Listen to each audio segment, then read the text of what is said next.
你明明半个月以前就已经知道怀孕了，为什么要隐瞒？我没有想隐瞒。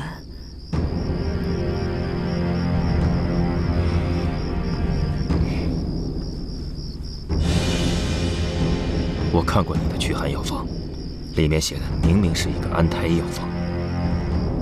为什么？你为什么要这么做？是为了防备。防备谁？防备孩子的父亲知道这个消息吗？不是。那是为什么？为了孩子。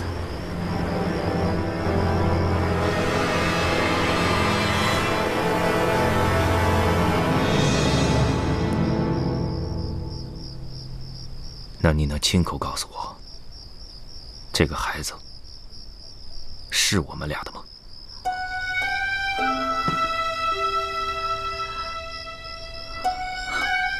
昆明，你对解忧连这样一点的信任都没有吗？信不信任，这要看你。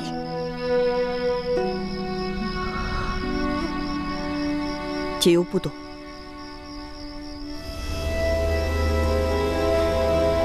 光圭去哪儿了？你知道吗？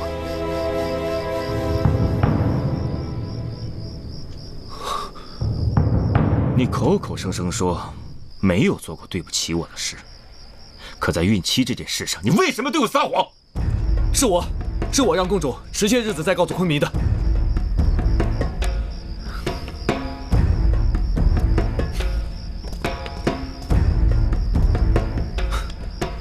请昆明恕罪。怀某擅闯公主后宫，打扰了昆明的晚膳。怀将军，我敬你是汉臣，可是你别忘了自己的身份。怀某知罪，但是昆明，此事的确是我让公主这么做的，而且不得不这么做。你有什么权利让她这么做？回昆明，我大汉自高祖以来，后宫规矩一向如此。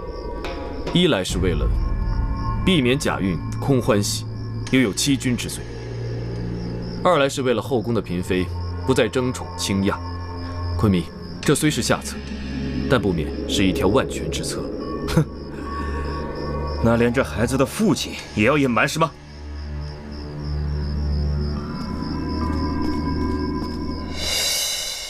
昆明，我知道您是坦率的乌孙汉子，自然不会在意后宫的这些污秽之事。可是你要谅解我，我是大汉来的一个弱女子，除了你，我无依无靠，我只能处处谨慎。夫人这么说，就是不相信我了。作为昆明，你是万人的君王，可是作为男人，你却不是我解忧一个人的男人。当我害怕忧虑的时候，你可以无时无刻地陪在我身边吗？可只要你说，我就回来陪你。我可以这样想，但我却不能这么做。你还有大臣们和军务政务，还有其他的夫人，解忧怎么敢独自霸占着你呢？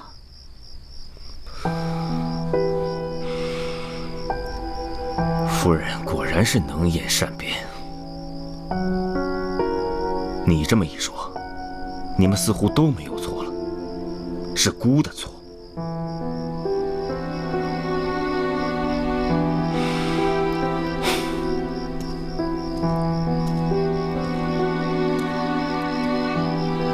我看，最近要为右夫人办的那个喜宴，就不用办了。云古特刚刚滑胎，我怕他听说这次宴会会身心憔悴。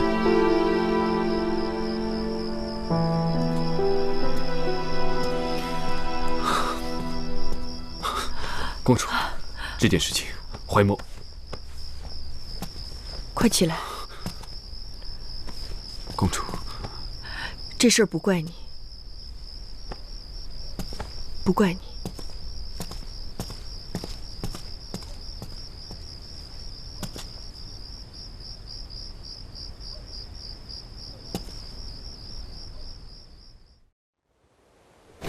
拆吧，拆吧，都拆吧！大商人真是名不虚传呐，搭得快，拆得更快。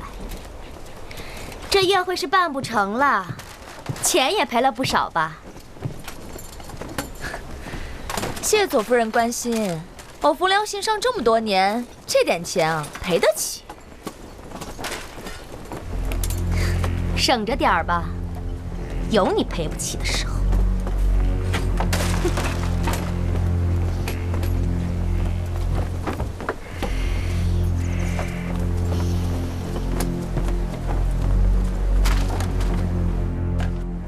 一定要把这条消息传遍赤谷城的每条街每条巷。你们其中一个要是被查到了，不用我说后果了吧？都明白吧？明白了。下去吧。喂。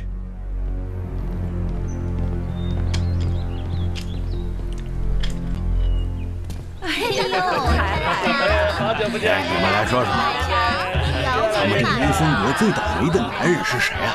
我呀，我最近都输了11把骰子了。哎，你那算什么倒霉呀？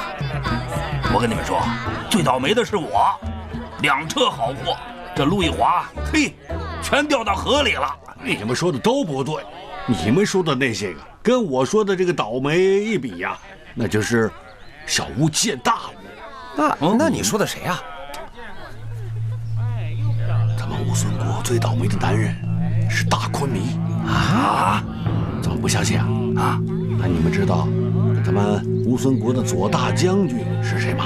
您说的是昆弥的弟弟翁归。哎，那你们又知道大昆弥的右夫人是谁啊？知道，大汉朝来的解忧公主，对吧？对。最近啊，这解忧公主她可怀孕了。哦。不过这孩子，这下你们相信大昆弥有点意思了吧？有点意思。你吃点东西吧，别等了，你这样会饿坏肚子里的孩子的。昆弥几天没来了？我刚才派人去问过了，昆弥说他政务繁忙，不能来了。昆弥不肯见我，说明他心里还有芥蒂。我怕长此以往对我的孩子不利。公主，公主，怎么了？这么着急？一夜之间，赤谷城谣言四起，说什么？说，冯姑娘，你快说呀！怎么吞吞吐吐的？说右夫人肚子里的孩子。我孩子怎么了？孩子没怎么样，只是跟翁归将军扯上了关系。翁归？公主的孩子怎么可能跟翁归扯上关系呢？别说了，我明白了。你明白什么了？咱们快去找昆弥，让他把散播谣言的人抓起来。你想想，这个事情为什么一夜之间传遍了赤谷城？一定是有人故意的。对方是有备而来的。那翁归呢？他听说了吗？他性子急，可别做什么傻事啊。这我还真不知道。那你赶紧去告诉翁归，无论发生什么事情都不能冲动。启禀夫人，左大将军求见。翁归，快请他进来吧。你去告诉他，我不见他。为什么要解忧？你去告诉他，我不见他。快去啊！快去啊！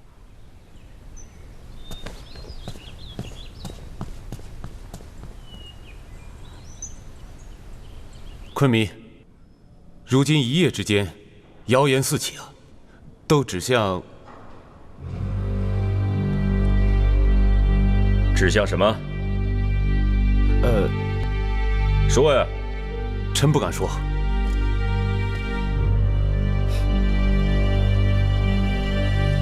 昆弥，流言处处犹如昆弥，小侯已经下令严加查办。昆弥，坊间传言都是一些市井贱民的恶毒言语，不可信啊！哎，大陆，先别着急，是不是流言，我们大家一听便知。常山，在。到底是什么流言呢？跟大家伙儿一起说一说。现在赤谷城内流言纷扰，很多人都说右夫人腹中的孩子怎么了？和昆弥无关。昆弥，王子的血统事关我乌孙的传承，不容有半点动摇。现如今，如不能将谣言扑灭，即便右夫人诞下王子，我乌孙的未来也难以稳固。望昆弥早做决断。是啊，昆弥，您发话吧。昆弥，右夫人刚刚怀上孩子，就谣言四起，不能不让人猜想是有人恶意为之。臣以为当务之急就是要止谣言，抓奸恶。何必要跟一个还没有降生的孩子过不去呢？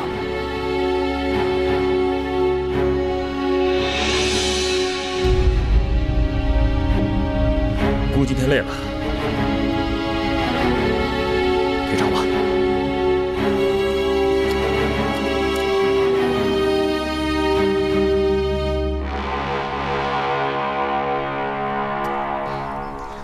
解忧，你不是有话要嘱咐他吗？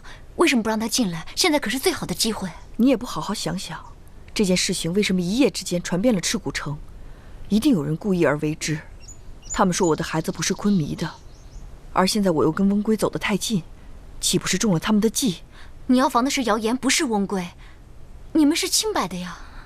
阿彩，现在我们自己知道是清白的没有用，关键是昆弥怎么想。如果昆弥起了疑心，这件事就不好办了。那我们去找昆弥说清楚。你让我再好好想想。太给乌孙丢脸了！你们说什么呢？怎么了这是？他儿子好像不是他的，真的啊？是就是我也胡说了，就是嘛，真够乱的。不是啊，跟你说。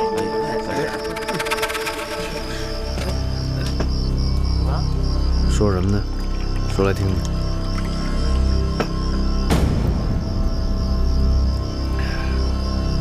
说，怎么不说了？我就说了，怎么着？让你说，说。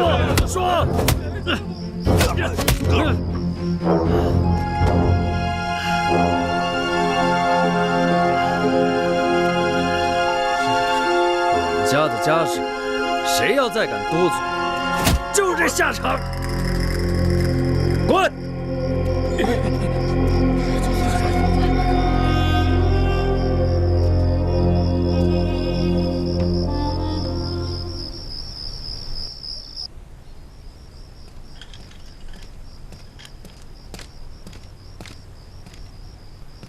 禀昆弥，这些是长山西侯和那林雨侯送来的条陈，还是在说今天白天那些事？都拿下去，我一个都不想看。昆弥，有些话，穆哈斯不知当讲不当讲。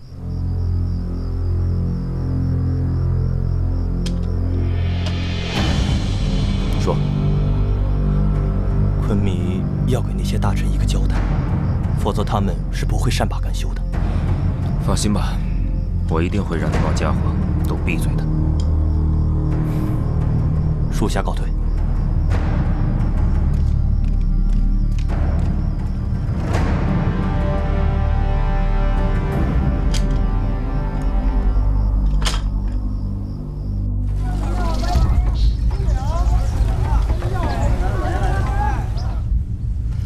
解忧，其实有一个问题，我一直都想问你。问吧。那你不许生气。不生气。你真的想生下这个孩子吗？我就知道你要问我这个问题。我只告诉你一个人。当我刚刚得知自己怀孕的时候，我不高兴，我害怕。害怕？我害怕从此以后，我只属于昆弥一个人。我害怕我再也没有资格去想翁归，我怕他伤心。你果然还是放不下的。可是日子一天天过去了，我感觉这个孩子在我身体里长大，我才知道我有多爱他。我知道，在他小小的肩膀上，不但承载着乌孙的未来，还有西域的和平，所以我才会不顾一切的要保护他。你放心吧，他一定会好好的。可是有件事情我想不明白，我怀孕的消息是怎么传到云古特耳朵里的？还有，那张药方，医术是那么小心的一个人，云谷特是怎么得到我的药方的？左夫人，有什么事儿您就说罢了，我还要去给公主送药呢。这是什么药啊？阿彩姑娘，送药也不差这一会儿功夫啊。解忧到底得了什么病啊？反正是大喜事儿，你早晚会知道的。喜事儿？公主，公主，现在怎么样？外面现在谣言四散，可是毕竟昆明还没有表态，所以公主不必太急。我想过不了多久，流言就会不了了之的。那翁归呢？我现在最担心的就是他了。这家伙现在在街上到处打人，嘴里也是毫无顾忌。他本意是想阻止流言，可是结果欲盖弥彰了，对吗？一定要想办法阻止他，不能再让他这么胡闹下去。殿下是昆弥的弟弟，应该不会有什么事儿吧？是别人倒还好，就因为他是昆弥的弟弟，所以才更危险。可殿下的性子应该是不听劝的呀，所以一定要想办法阻止他。昆弥，现在流言很多，整个赤谷城内人心惶惶，请昆弥下旨，小侯愿为昆弥排忧解难。是啊，昆弥，只要你一句话，我一定会查个水落石出，不会冤枉一个好人，但也不会让奸人毁了咱们乌孙王庭的清白。昆弥，你是该给世人一个态度，免得别有用心的人在背后制造谣言，扰乱朝政，更是离间你和右夫人的关系。只要你一句话，大陆保证还右夫人的清白，抓住制造谣言的祸首。大家都不必着急，现在要说生气，最生气的是姑。姑恨不得把那个制造谣言的人给拉出来砍了，可是姑不能这么做。但是姑有个问题想问问大家：你们都说自己知道真相是吗？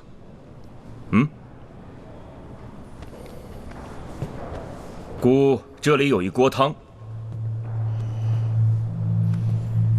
你们来帮姑看看，这锅汤里都有些什么？谁想上来？昆弥，我来。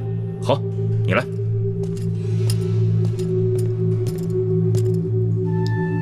你看看，这锅里都有些什么？臣看不清。下去吧。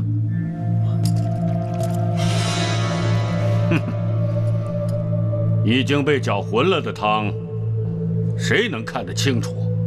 大陆说得好，这搅浑的汤确实没有人能看得清楚，就像现在的真相一样。那什么时候才能看清呢？那咱们得等，等到这该沉的沉下去，该浮的浮上来，那到时候就会一目了然。大家自会知道，这到底是一锅好汤，还是一锅坏水。都明白了吗？臣明白。明白。哎，客官。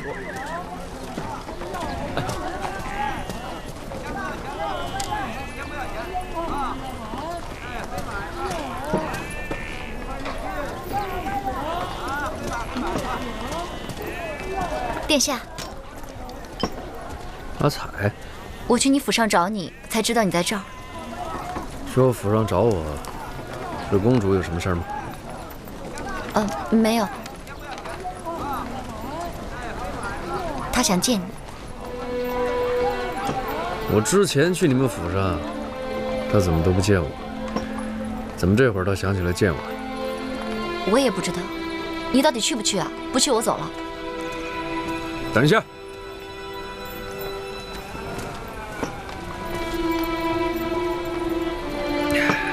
我去。那还不快走？小二结账。哎，将军，您走就好，这酒钱不用了。哎，什么意思？哎，我是那种喝完酒不给钱的人吗？钱给他，下次还来。还来啊？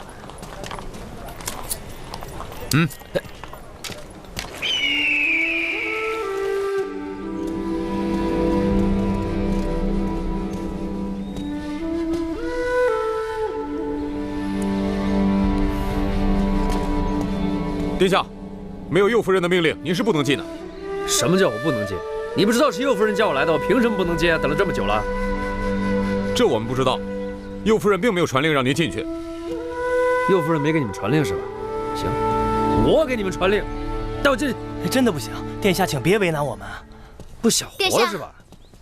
殿下，阿彩，殿下你来。这到底怎么回事？这么着急忙慌把我叫过来，我等这么久了又不让我进去，为什么呀？我也不知道，公主就说让你等着。公主她是为什么呀？她到底怎么了？啊？公主没怎么。那为什么不让我进啊？公主就说让你等。等，我等这么长时间了，公主会不会不在里面？她是不是被昆迷带走了？你们谁敢骗我就死定！别乱猜了，殿下！殿下，你不能进去！让开！殿下！怎么这么吵啊？回禀右夫人，左大将军翁圭急着要见你，卫兵不让，于是他就闯进来了。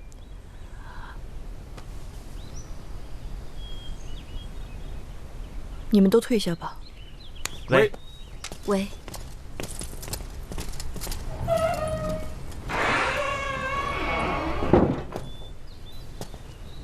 为什么叫我来又不见我？才半天时间就嫌长了吗？我没嫌时间长，我担心你。你让我来了，让我在门口等着不见，我担心你是不是在里边出了什么事情，所以你就不顾卫兵的阻拦，生闯进来，对吗？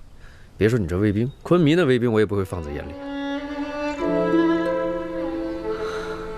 我今天这样做，就是想告诉你一个道理。什么道理？疑心。疑心？人人都有疑心。现在疑心重重的不应该是你，而是昆迷。你说那些谣言吗？现在赤谷城内谣言纷纷的指向的是你和我。昆迷能没有疑心吗？你在这个时候故意制造事端，只会让他疑心越来越重啊。那所以我就应该什么都不做，眼睁睁看着他们胡言乱语。你做的越多，昆迷的疑心就越重。所以你才不见我。我知道了，你叫我来又不见我，就是为了告诉我这个。你明明可以直接告诉我，不必让我等那么久啊！我不让你等半天，你能静下心来听我讲道理？解忧，你知道吗？你变了。对呀，我是变了。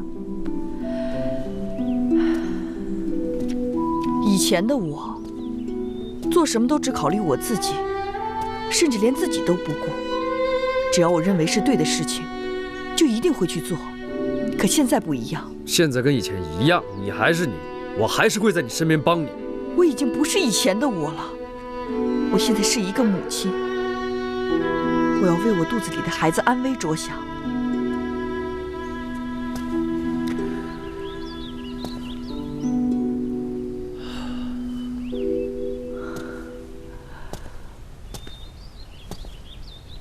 我知道你现在不能体会我的感受。也许有一天，你自己做了父亲，有了你的孩子，你就会懂的。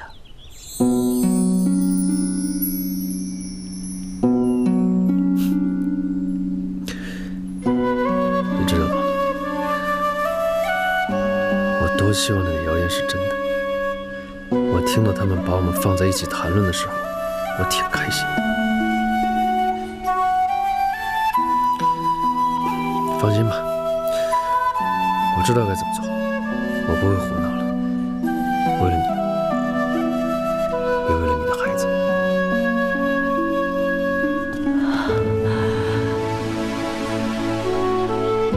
谢谢你，让你受委屈了。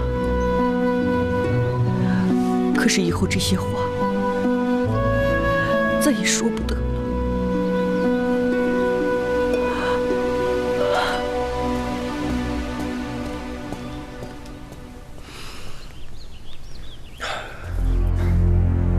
夫人真是天生丽质，这衣服也是量体裁衣，您穿什么都好看。有事儿快说。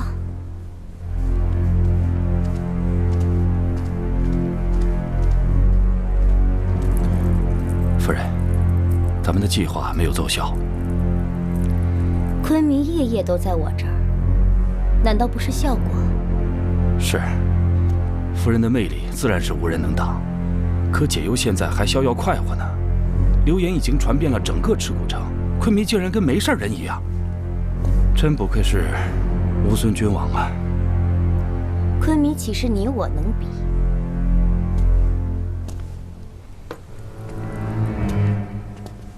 解忧她怀孕了，怕什么？我现在是昆弥最宠爱的女人，还怕没有孩子？是，夫人有了昆弥的血脉，那是上天的恩赐。小侯担心的是，解忧有了孩子以后，那乌孙就有了大汉的血统。我担心，万一有一天草原被大汉吞并，你小声点。你平日足智多谋，现在可有良策？有句话叫“女人心，海底针”。小侯无能，所以就来请教夫人来了。这就对了。女人的事情，我有女人的办法。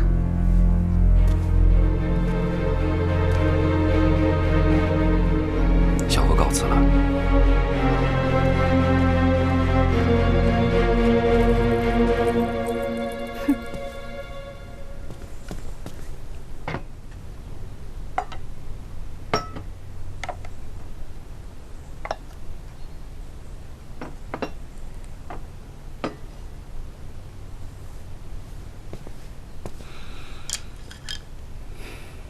昆弥，请用膳。啊。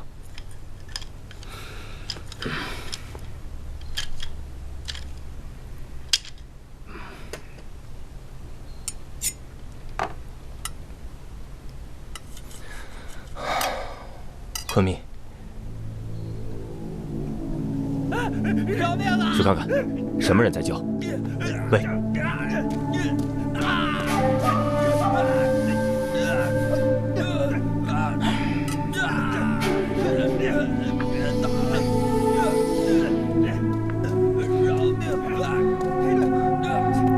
卞昆弥，声音是从左夫人房间传出来的，好像有人在受刑。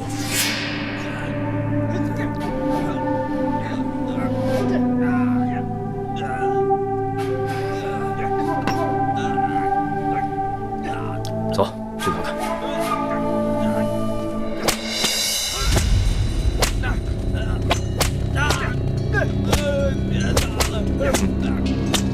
饶命！住手！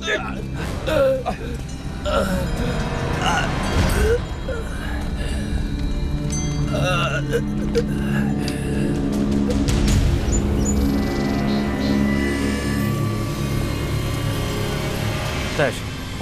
喂，昆弥驾到。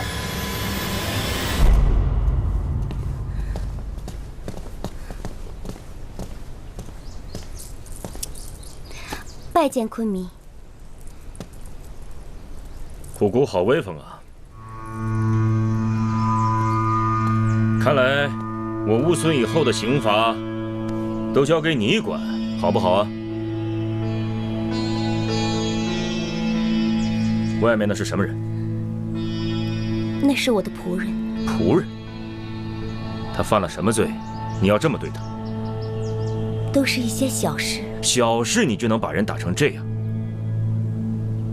那你说说，他犯的到底是什么小事？他说的也是小事，是我小题大做。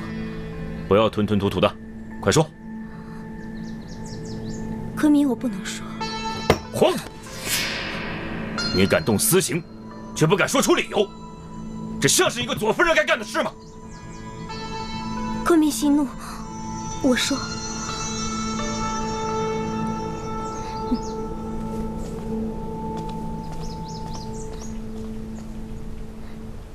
这个人散布谣言，今日被我抓到了。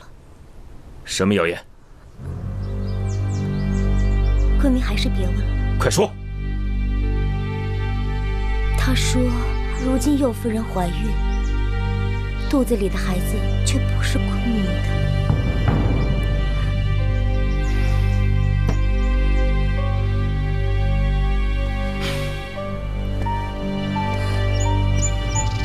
这个人胡说八道，污蔑了右夫人的清白，我实在是气不过，所以才惩罚了他。没想到惊动了昆明。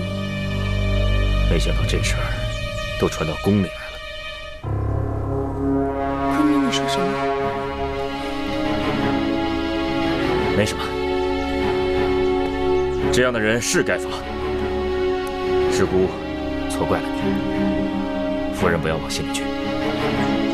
我的仆人做出这样的事，是我管教无方，昆明应该惩罚我。这不怪你，怪只能怪他胡言乱语。以后这样的事不要再抓了。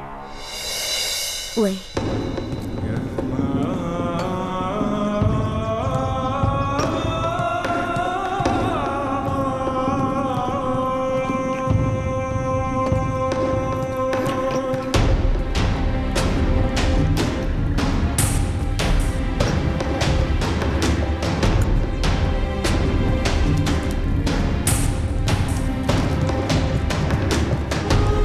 门外又有人说闲话。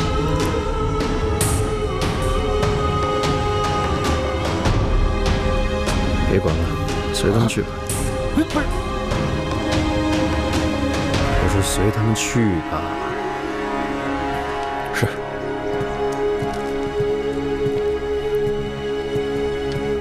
今儿这是怎么了呀？怎么连打架的兴致都没有了？这可不像你。是，确实不像我。我也变得跟以前不一样了。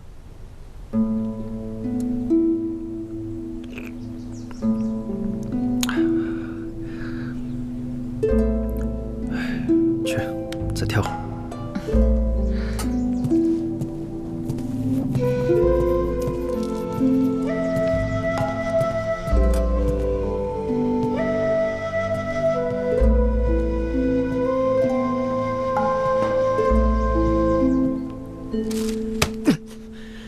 这个大冤王就是个十足的蠢货，为了马匹和金子，竟然杀了汉朝使臣。昆明息怒，既然是大冤王惹的祸，那汉朝自然会去讨公道，跟我们乌孙不相干啊。你不了解这个汉朝皇帝，他不会这么善罢甘休的，他一定会借此机会大做文章。哎，做什么文章啊？母后拜见太后。孩儿多日不来看我，原来是忙着做文章呢。哎，哪里啊？母后，请母后恕罪。昆弥为乌孙子民操劳，这有什么罪呢？木哈兹，我要和昆弥说说话，你去帮我热杯羊奶。喂。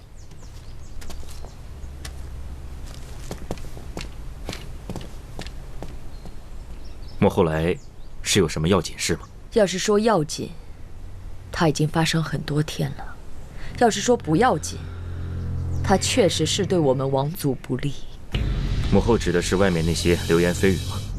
这些可怕的话，如今已经传到宫廷内。你不告诉我，是怕我啰嗦？哎，哪有啊！我是怕这些事惹您烦心。这些个流言，就像酒里的沉渣一样。只要不搅它，时间一长，自然沉下去了。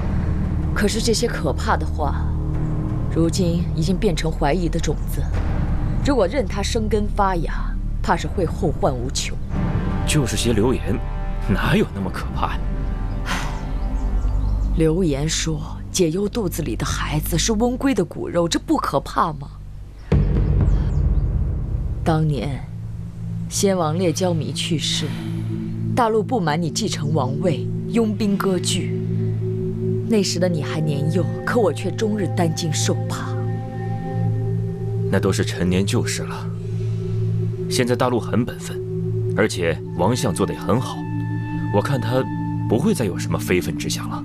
将来王子出生，满朝上下都传言他是温归的儿子，大陆的孙子。到那时候，你敢担保大陆没有非分之想吗？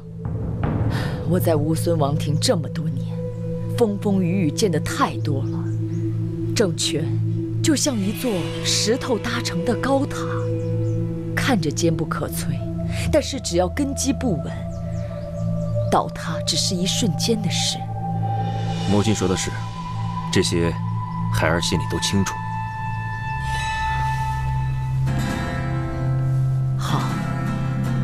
你清楚就好。我来就是提醒你，你是乌孙的昆弥，你不能赌博。倘若有什么你不好决断的，就交给我。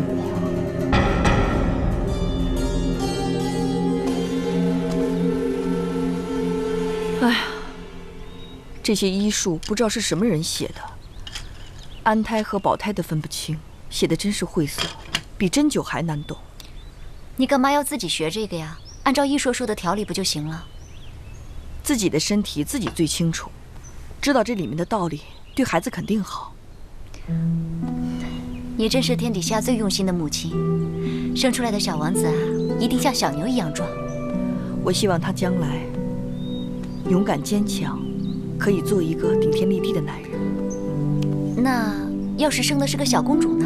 那也一样啊，他要会骑马，会射箭，最好还要会一身功夫。那不是生了一个小冯辽吗？那可不一定，也许还会顶碗走钢丝。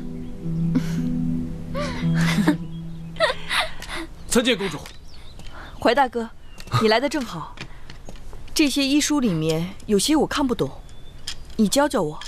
公主，这都什么时候了，你还如此悠闲？我听见一些士兵在谈论你和翁归的事，这就说明谣言现在已经传进了王宫。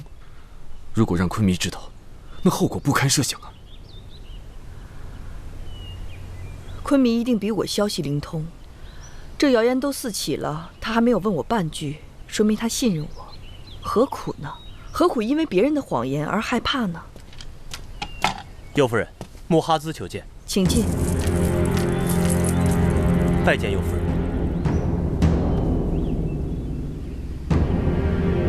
可是昆弥有什么吩咐啊？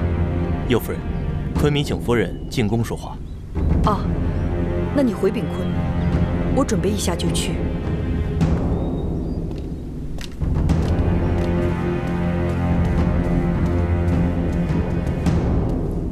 解忧拜见昆弥。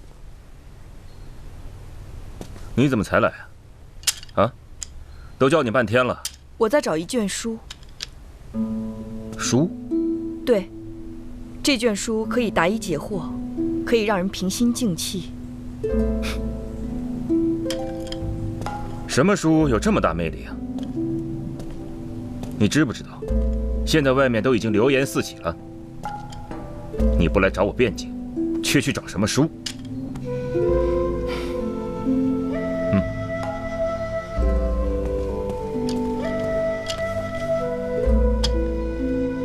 列子。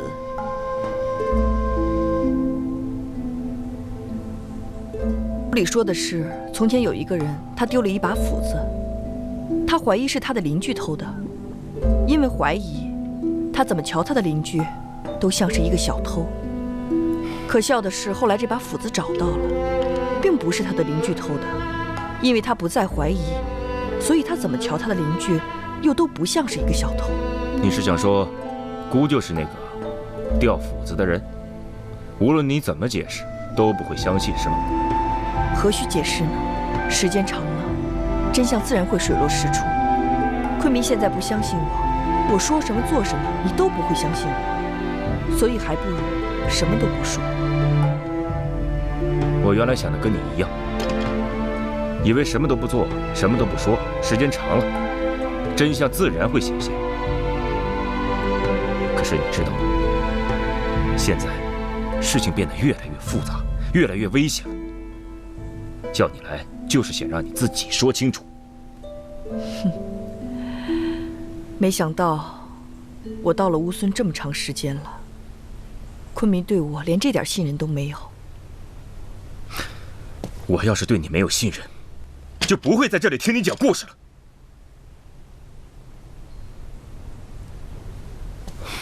现在不是让我相信你，是要让全乌孙的人相信你才有用。我虽然是乌孙的君王，可是我无法控制别人心里想什么。我看这样吧，你最近就在寝宫里待着，哪儿都不要去，免得遭人非议。再说你现在怀有身孕，也不方便，明白吗？解忧谨遵昆弥旨意。我把我全部的身体奉献给了乌孙王君须弥。除此之外，我并没有碰过其他任何一个男人。这就是我今天要说的话。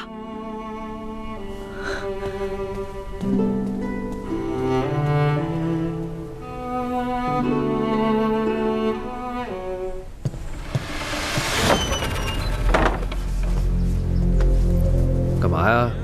爷今天不想揍人，滚！哎，这位客官别生气，里面这个人啊有几个臭钱，我这就叫其他姐妹来伺候你。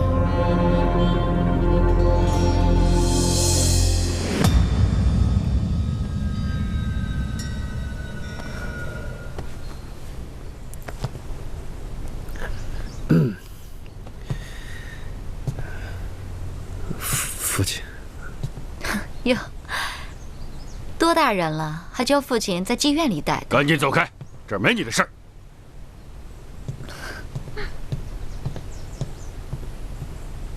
父亲，您怎么来这儿了？难道我愿意来？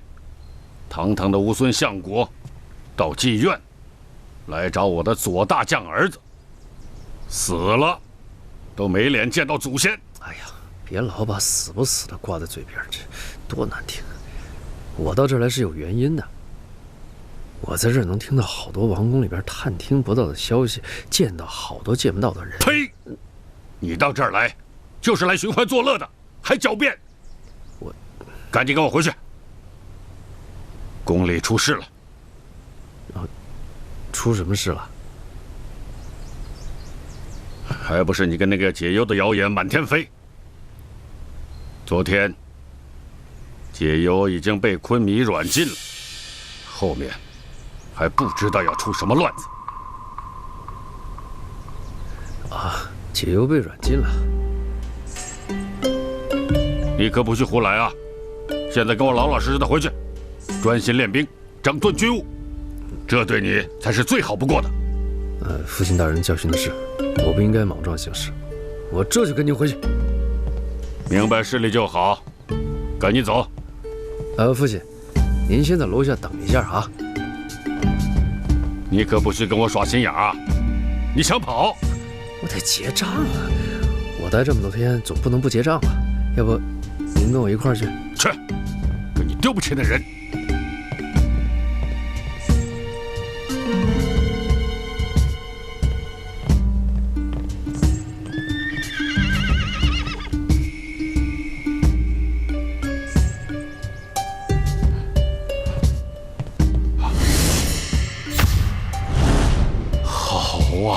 跑了！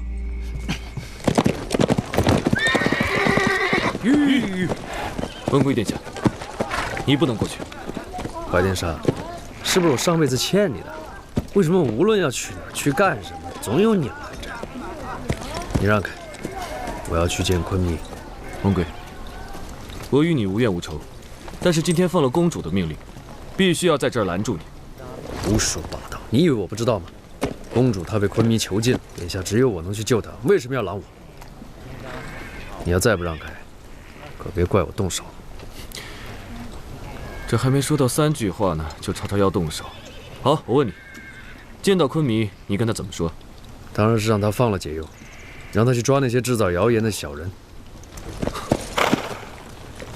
就是因为你这个性子，所以公主才让我拦住你，免得害人害己。我怎么害人害己？公主现在确实被软禁了，但是并没有危险，昆弥也没有逼迫她做什么，只是说事情查清楚之前不让四处走动。说实话，我觉得这样挺好的。但是如果现在你轻举妄动的话，一定会刺激昆弥，让那些暗中的人有可乘之机。这样不仅会让你遭到怀疑，连公主和孩子都可能遭到不幸。你说是不是害人害己？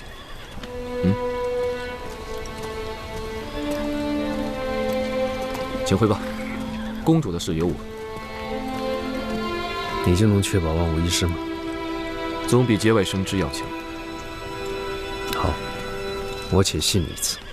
可是怀天杀，你听着，公主这边若有半分危险，我可顾不了那么多。就。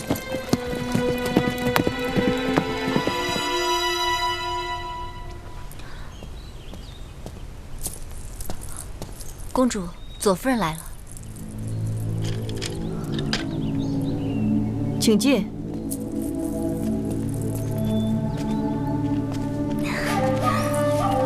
姐姐怎么来了？听说你和昆明有些误会，我们是姐妹，我当然应该来看看你啊。快请坐。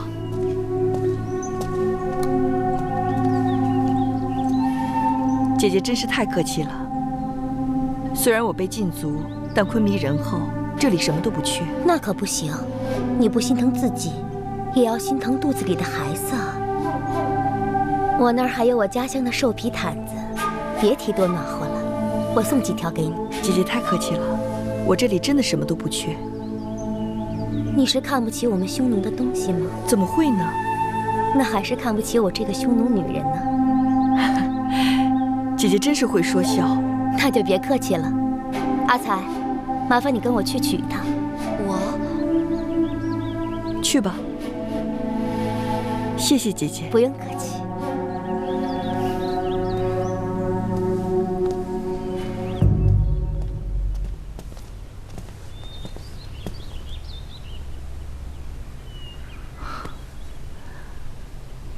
速去速回，去吧。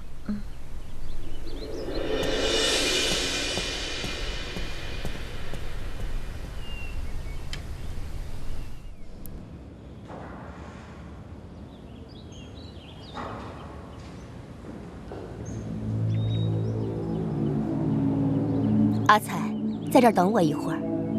古瑞亚，我们进去挑毯子。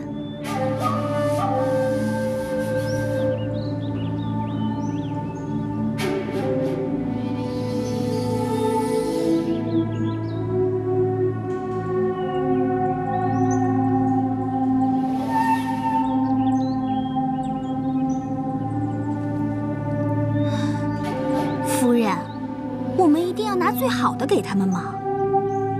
这有什么舍不得的？人家现在有难嘛。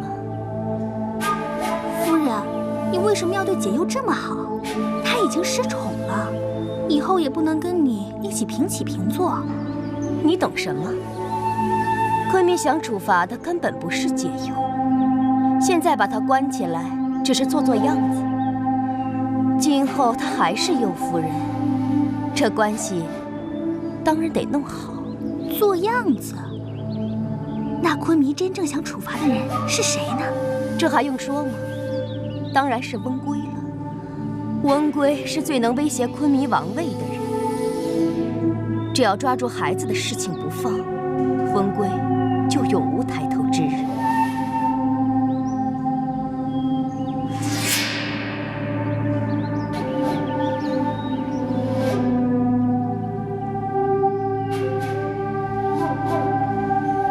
阿彩，这是我挑的上等货色，让右夫人不要客气。还有什么需要的话，随时来找我。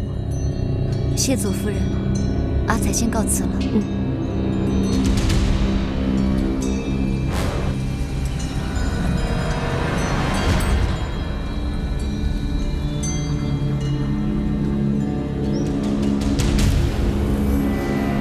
左夫人，你确定他都听见了吗？看他丢了魂儿的样子，能没听见？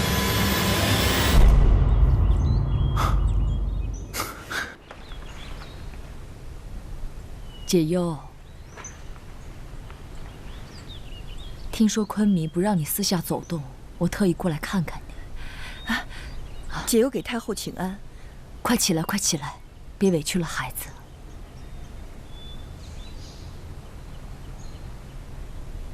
你的手怎么这么凉呢？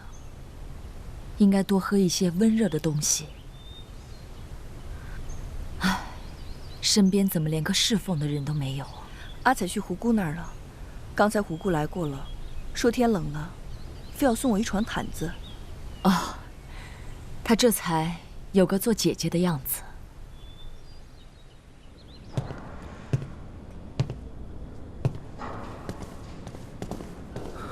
冰坤米，左夫人刚出了右夫人的帐篷，太后就进去了。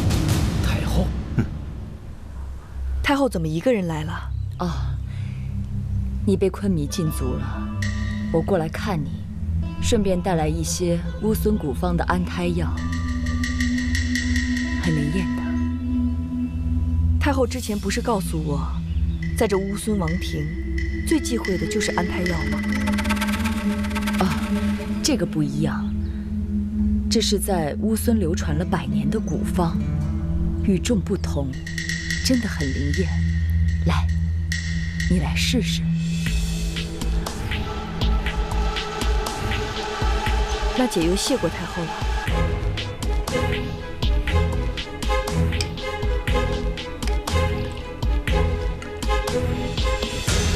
解忧，母后，坤米，先坐下。孩儿给母后请安。哦，免礼吧。啊。哎，这是什么呀？啊，太后特意过来给我送一些乌孙的安胎药。哦，母后啊，我看还是别喝了吧。因为解忧的药一直是汉医抓取的，突然服用乌孙的药，会不会有什么冲突啊？我看还是别喝了吧。这有什么不妥啊？天下女人的肚子都是一样的，安胎药之间能有什么冲突啊？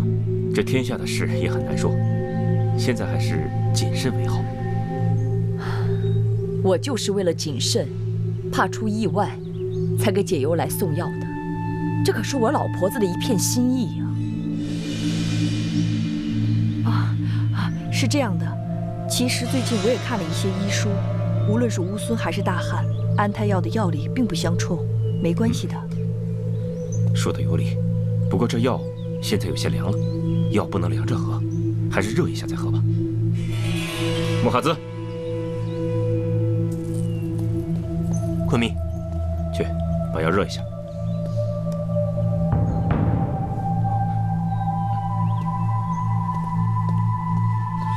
也对，就算是大汗的药，也需要热一下再喝的。还是坤米想的周到。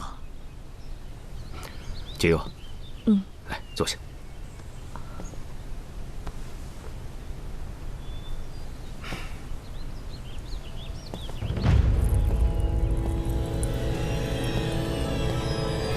我来吧。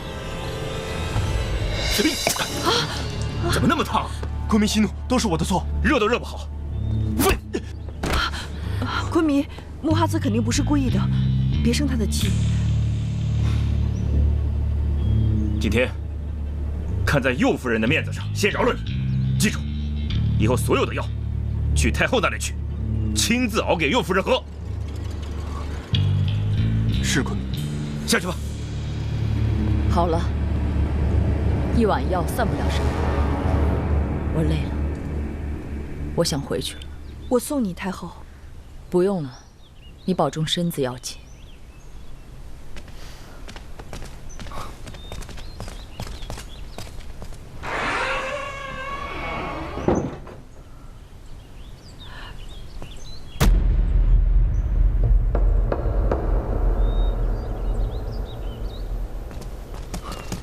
母后，我有话要跟你说。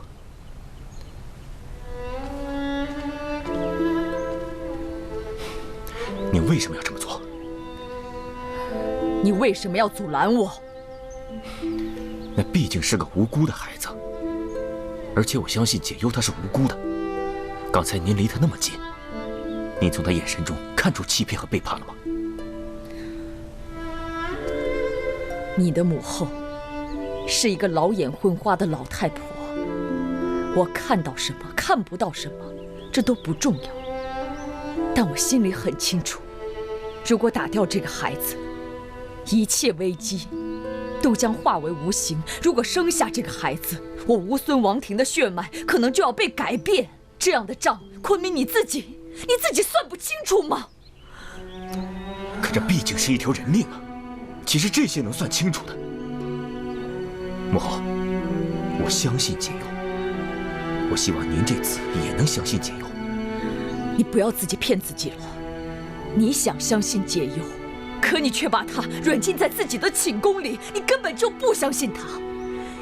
你既然今天不信，将来你也不可能信。等到那个孩子出生，他的身世之谜就会像魔鬼一样折磨着你，一直到你死，你都不会明白这个王位是不是继承给了自己的孩子。母后，可是我不能这么做。之前我一直以为你是心慈手软，可是当别人帮你动手的时候，你又拼了命的阻拦。昆明啊，儿子，你是爱上这个女人了。你现在是拿王位和整个家族来做赌注。如果这就是你的为君之道，那我也没有什么可说的。您放心，我不会拿家族做赌注。但是，您让我再考虑几天。你是昆弥，任何事情都在你的一念之间，谁也做不了你的主。那碗药是什么？你回去就知道了。我老了，只能做这么多了，剩下的都在于你。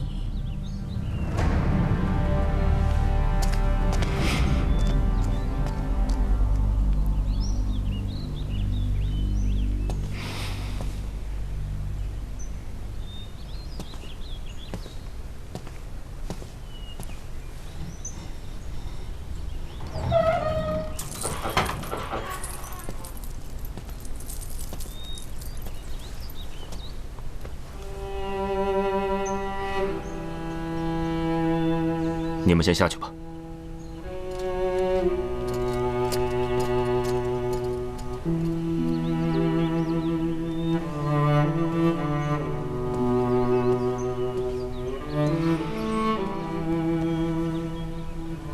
昆弥，刚才太后离开的时候，特别不开心。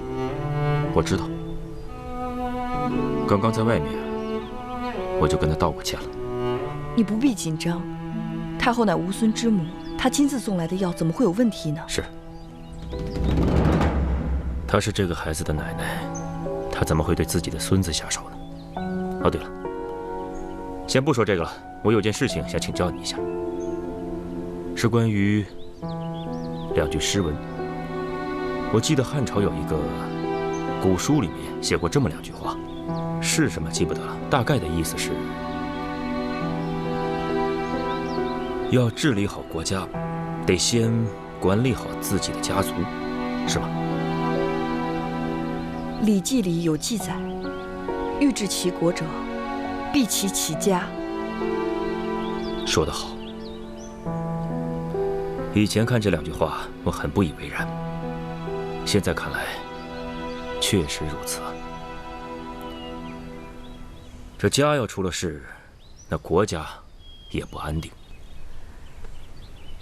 其实你家里并没有不好的事情，只是有人故意挑拨，制造事端。你说的没错。所以越是这样，我们越是要小心，不能出错，不能给那些人机会。昆弥什么意思？我不懂。解忧，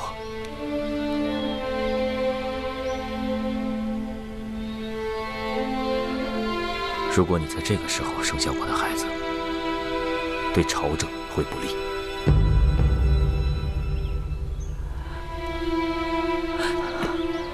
昆弥，我现在要先保护乌孙，然后再生。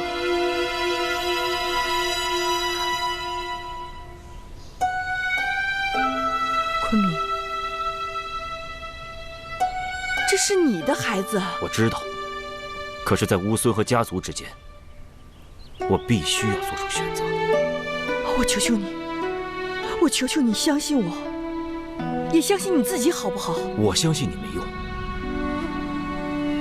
要整个乌孙相信你才行。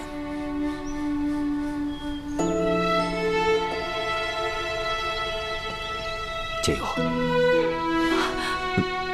你听我说，你还年轻，等这谣言过去以后，你还可以再生。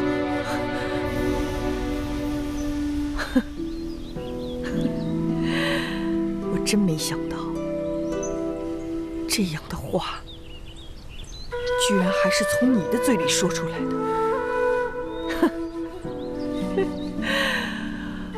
我以为我嫁给了整个乌孙最顶天立地的男人，谁知道这个人竟然连自己亲生的孩子都保护不了，是吗？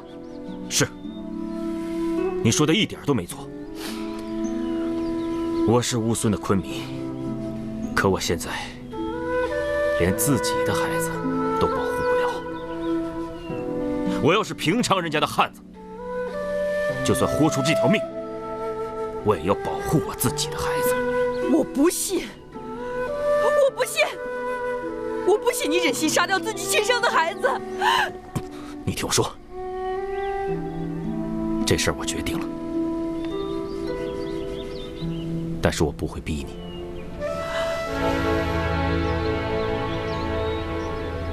我只能从另一头断了这个谣言。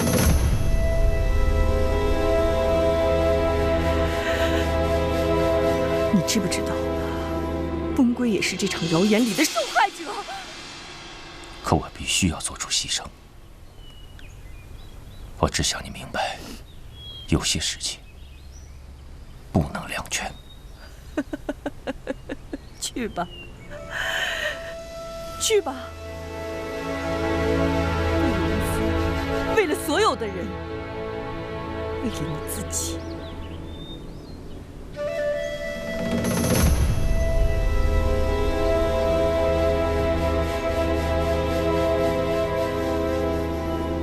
哎，姑娘不能进！哎，温归将军不见客。不行，我今天一定要见到殿下。哎，姑娘请回吧。殿下，殿下，阿彩求见。哎，姑娘请回吧。殿下，阿彩求见。别拦着我，殿下。阿彩，怎么了？让他进来。你怎么来了？嗯，哎，这到底怎么了？把你急成这样？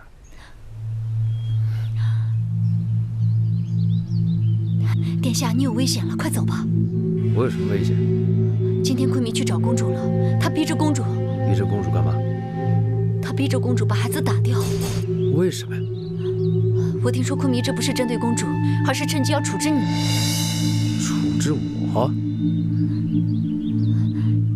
殿下，你想啊，昆明要公主打掉孩子，就是怀疑孩子的生父不是自己，那就是在怀疑你啊。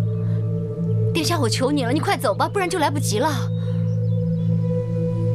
阿彩，虽然不知道你这话从哪儿听来的，不过如果真是这样，倒是一件好事情。好事？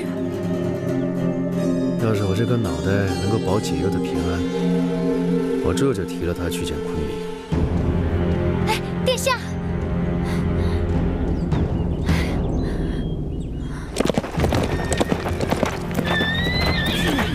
鱼，你简直不可理喻！我先前跟你说的话都白费了。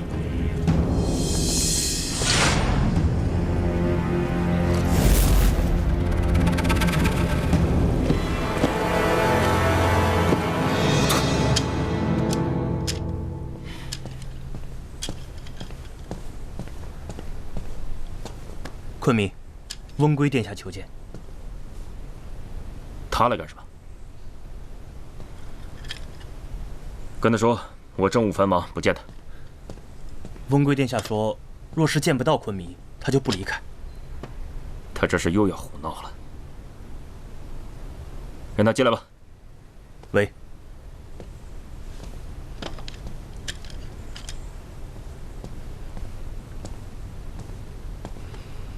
王兄，找我什么事啊？是有什么紧急军情要报吗？我今天来找王兄，不谈军事政务。听说我要当叔父了，我在想给这孩子送点什么礼物好，又拿不定主意，所以想来找王兄商量。你说我给他准备点什么礼物好呢？啊？这事儿就不劳你操心了。啊，我是孩子的叔父，我不操心谁操心？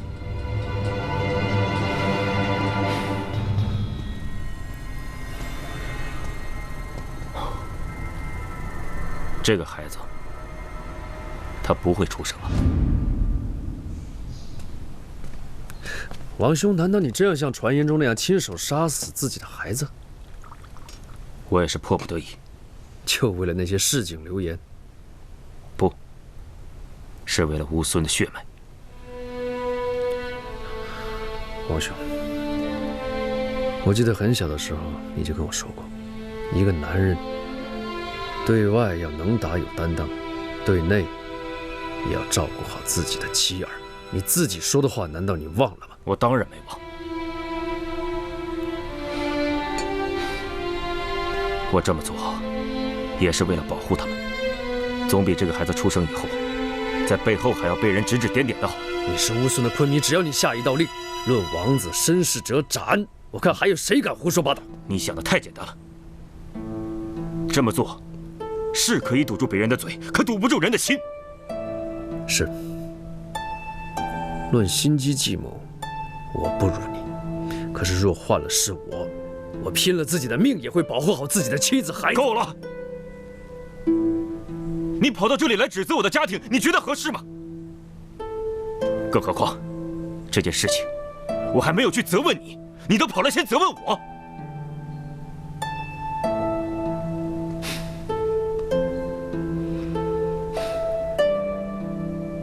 王兄想知道什么？尽管问好了。还需要问吗？流言都传成这样了，你宁可选择相信那些流言，也不相信自己的兄弟妻子。就为了那些流言，你要亲手杀死自己尚未出生的孩子？我也不想这么做，我也想保住这个孩子。为了这件事，我绞尽脑汁。可是现在王庭上下，包括太后，都不同意这么做。你以为这些事儿你没责任吗？要不是因为你这些言行，会闹到今天这个地步吗？若是温归有错，王兄尽管责罚温归好了。晚了。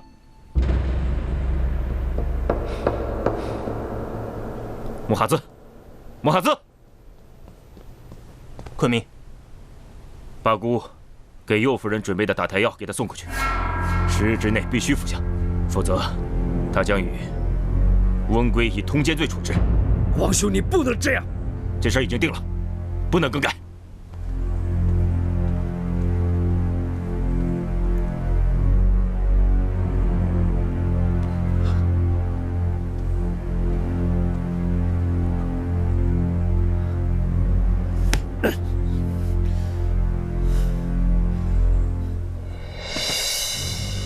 右夫人，昆明的旨意，这碗药10日之内，夫人必须喝完，否则就按照私通翁归的罪名论罪。这是干什么？这么重大的事情，昆明居然自己不露面，让你来送一碗药，这什么意思？怀天杀，我刚才所说的全部内容就是昆明的旨意，昆明不会。岂有此理！你们这简直是蔑视大汉！够了。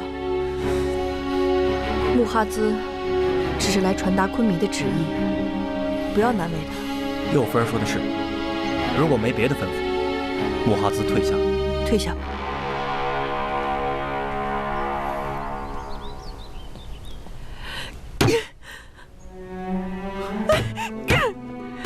公主，都是我的错。要不是我自作聪明，非让公主隐瞒此事，就不会给那些想害你的人可乘之机。都是我的错，请公主降罪。你跪着有什么用啊？现在的问题是，这碗药怎么办？也许过几天昆明就消气了呢。对，公主，这碗药你先别碰，明日一早，我就以大汉特使的身份去面见昆明，我会逼他收回成命。万万使不得！这个时候激怒昆明，不但救不了我的孩子，还会连累翁归。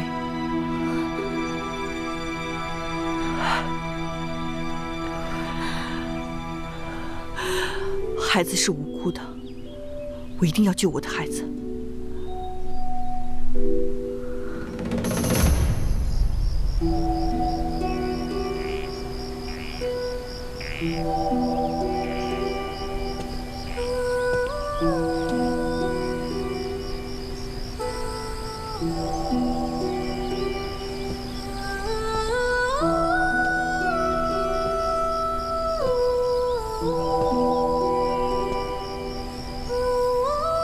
我错了。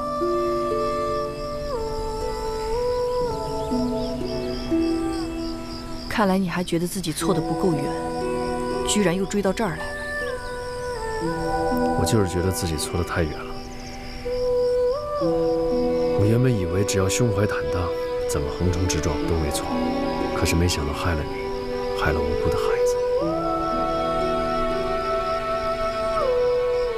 你知道我这辈子做的最少的事情就是后悔。可是这一次，我真的后悔。如果要后悔，就应该后悔当初实在不应该躲进我的箱子。如果有再一次的机会，我宁可被乱刀砍死，也不会躲进那个箱子。如果真的可以重来，我还是会救你的。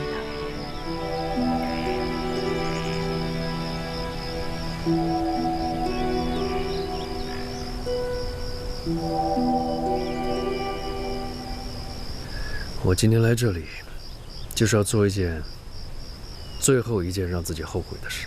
你什么意思？明天我就会去找昆弥认罪，请他削去我的爵位，罚我去深山守卫，再也不回来。你放心，以我今天把他气成这个样子，他一定会答应的。你不能走，你走了，那些背后捣鬼的人就赢了。昆弥他一直在提防我，所以他才会被人利用。我走了，他就放心了，以后也不会再为难你了。你真是个胆小鬼，闯了祸就想要逃避。我不是在逃避，我这是为了保护你。你就是在逃避。前几日谁挥着拳头说要揍这个揍那个的，如今真出事了，你就害怕了？我不怕，我什么都不怕，打架杀人都不在话下。我唯一害怕的是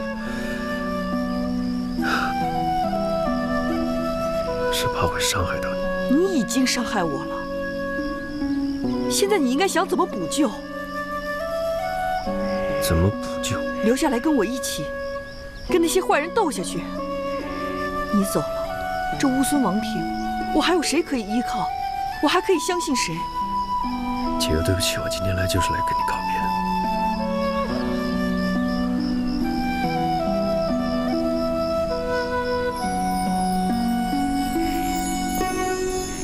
我们道了多少次别了，数也数不清，没有一次真的做到。我想这也许就是上天的旨意，他要让你留在我身边，一直守着我，护着我。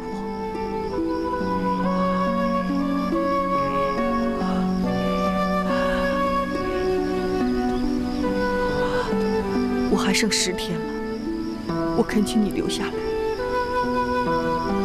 跟我一起面对。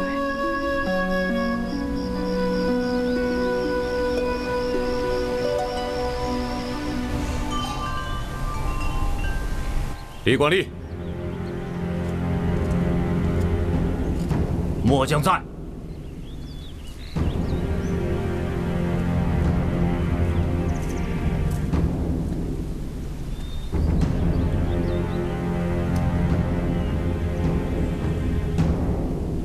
此次出征，关系到我大汉子西域的威望，许胜，不许败。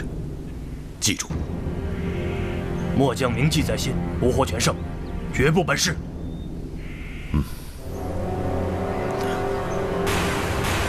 路过乌孙，地震，看望一下解忧公主。诺。好。吉时已到，大军出发。遵旨。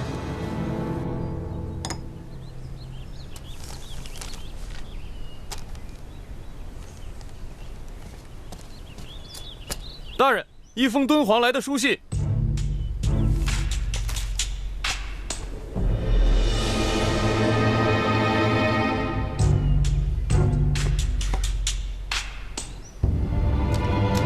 公主，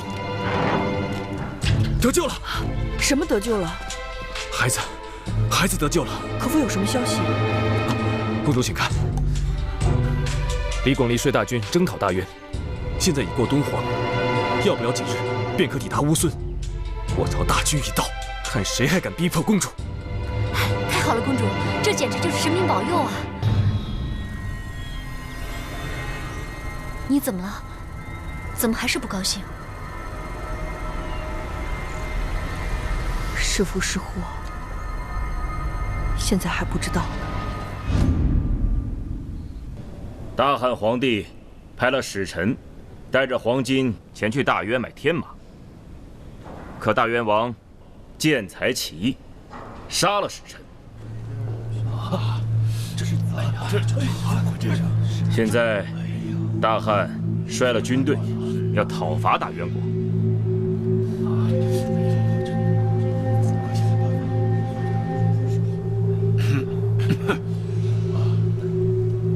昆明，老臣觉得大渊王误寡，贪图钱财，不计后果，那是自讨苦吃。我乌孙与汉朝多年交好，没什么好紧张的，等待战争的结果就是了。孤本来也以为可以只身失败啊，可是大汉的李广利将军刚刚送来书信，说要向我们乌孙借道。奎明，这事儿万万不能答应啊！我乌孙在大渊的东北，汉军从敦煌出发，直奔大渊。借道乌孙明显是没安好心。咱们自己打开城门，成千上万的汉军进来，我们就是任人宰割呀！侯爷说的也太吓人了吧！汉军借道乌孙，无非为的就是补充给养，能够一举拿下大渊。为什么要加害我们乌孙呢？大陆都没见过这个李广利，怎么能看穿汉军的心思呢？你请大陆不要拿乌孙上下的安危去打赌。奎明，小侯有个办法，可以两全其美。哦，你说说看。回信李广利，就说兵贵神速，为了不耽误汉军的战机，咱们把补养集资放在途中，请汉军直奔大渊。这倒也是个办法。我看这不是个办法。回民，依我看来，常山西侯这个办法看起来两全其美，实际上是愚人愚己，愚蠢至极。这样才是在拿乌孙的前途做赌注啊！那左大将，您倒是出个办法呀？道理很简单，就好像是有朋友不远千里来找你，说要在你家借宿一宿，可是你却说别来我们家住，我把干粮给你放半道上，你吃完就走。请问你会把这样的朋友当朋友吗？双方之间的往来，怎么能和平民百姓一样呢？道理到哪儿都一样，你怎么对人家，人家就怎么对你。汉朝拿不拿我们当朋友，还得看我们自己了，昆明。温圭说的也不无道理。其实我们跟汉朝之间要相互信任，这样的话，乌孙才能得利。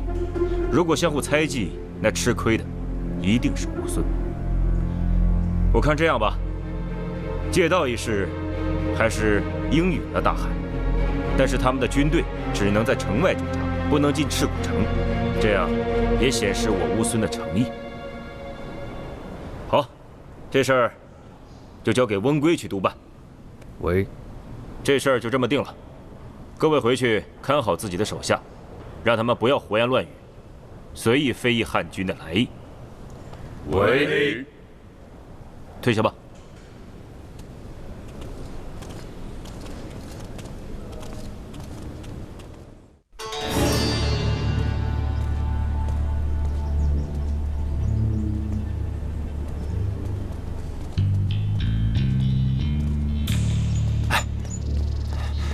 常山拜见左夫人。侯爷来怎么也不通报一声，万一被昆明撞见多不好。啊，夫人请息怒，我是有要紧事要和你说。说。汉朝要借乌孙攻打大元，昆明已经答应了。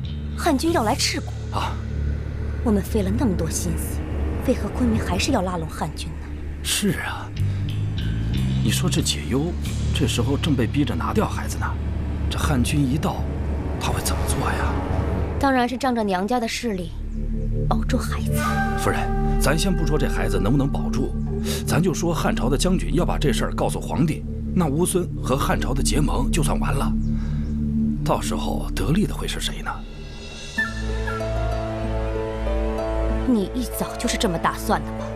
夫人多心了，小侯是处处为匈奴跟乌孙考虑，当务之急是把汉朝借到乌孙攻打大渊的消息告诉单于，还请夫人多多留意昆明的一举一动，这样咱们才能随机应变啊。有一件事情希望侯爷谨记。夫人请讲。不可以对乌孙不利。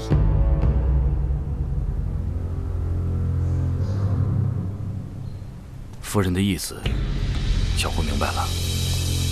小侯一直以为，单于和昆弥在夫人的心里同样重要。我当然效忠于义父，可昆弥是我的男人，我不希望。女人嘛，谁会不爱自己天天侍奉的男人呢？更何况夫人侍奉的是昆弥，只是小侯不希望看到夫人的爱付之东流。你的意思是，昆弥只爱解忧？昆弥好像也不爱解忧。那他爱谁？他爱的不是哪个人，是权力。权力？谁能给昆弥权力，谁能巩固他的权力，他就爱谁。左夫人，您为什么现在是左夫人，解忧是右夫人？就因为匈奴能让乌孙稳定强大。如果有一天匈奴衰弱了，那右夫人说不定就变成左夫人了。所以小侯恳请左夫人三思。这所有的一切不过是权力的游戏而已，而左夫人的爱跟匈奴和乌孙的命运是息息相关的。小侯告辞了。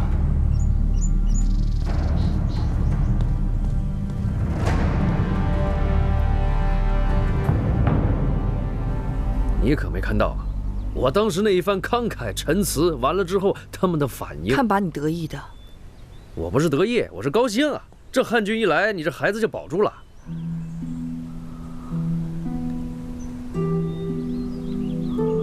你真觉得昆弥给汉军让路，是因为你话说得漂亮？说到底，他还是害怕汉军的威严。如果这个时候我去跟昆弥谈条件，那不是要挟他吗？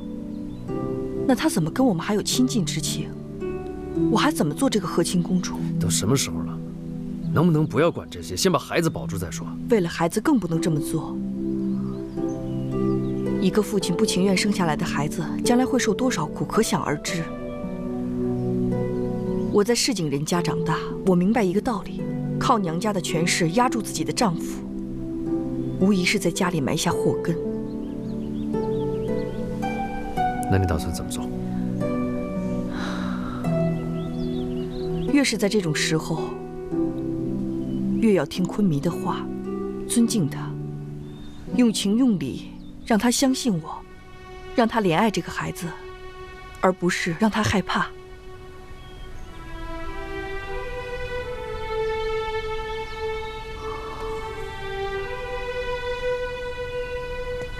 怎么了？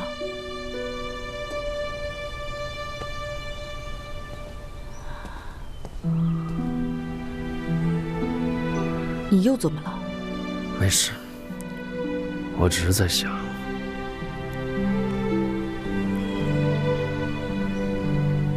什么时候你可以放这么多心思在我身上？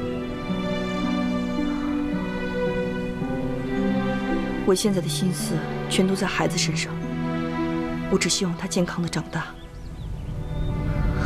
你知不知道，你马上就要当叔父了？别再让我为你操心了。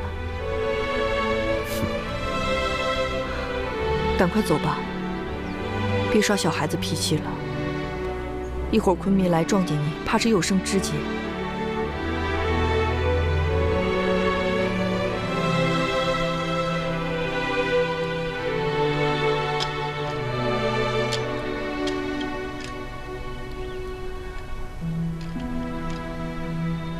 那我不送了。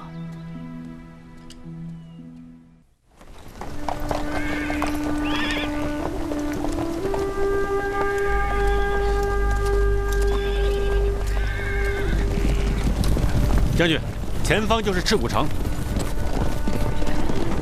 将军，前方那些旗子就是迎接咱们的。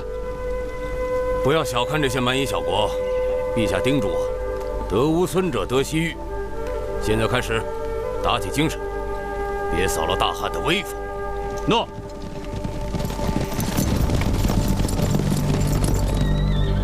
走，去。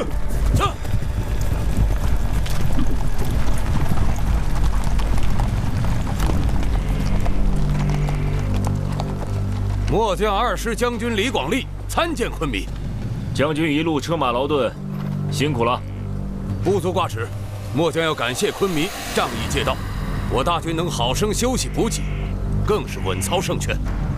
将军率正义之师来讨伐奸佞，岂有不赢之理？早就听说李将军乃名门之后，今日一见，果然是气宇轩昂，有大将之风啊！昆明过奖了。李某只想报效皇上，打胜仗。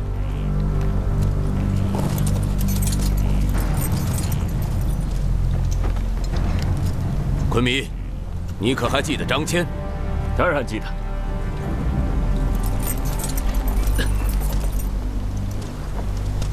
我记得10年前张骞到乌孙的时候，也像将军这样风尘仆仆。要不是有他出使西域，乌孙和大汉也不会有今天如此深厚的情谊。昆明说的是啊，张骞回到汉地之后，绘制了一本《西域全图》，祖国的山河地貌、河流走向，都在上面。哦，那这图岂不是无价之宝？以后开荒征战，也都事半功倍了。我乌孙愿出1000金购买此图。既然是多年情谊，哪还需要金银呢？李多，诺。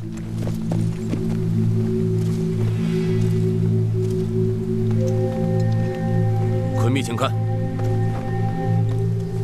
此图就是当年张骞亲手绘制的《西域全图》的副本。此次皇帝陛下特意让我带来作为礼物，赠予昆明。愿大汉与乌孙世代交好，西域永远安宁。没想到皇帝陛下如此慷慨，将军回去之后一定要替我表达谢意。陛下早就有言在先，大汉与乌孙是兄弟，兄弟之间不谈感谢。既然如此，皇帝陛下有什么要求就尽管提。乌孙虽小，但一定不惜余力。陛下还真有一个小忙，想请昆明帮忙，希望您不会为难。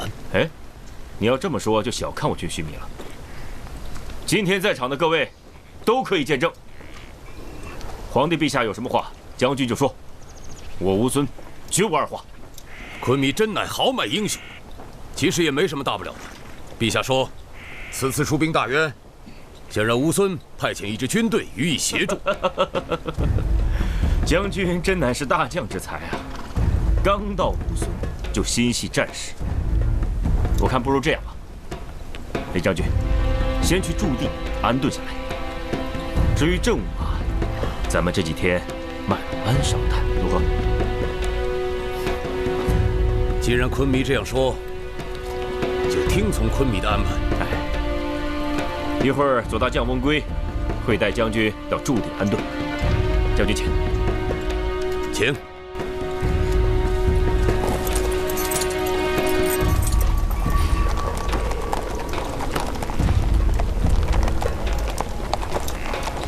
木哈子，收起来。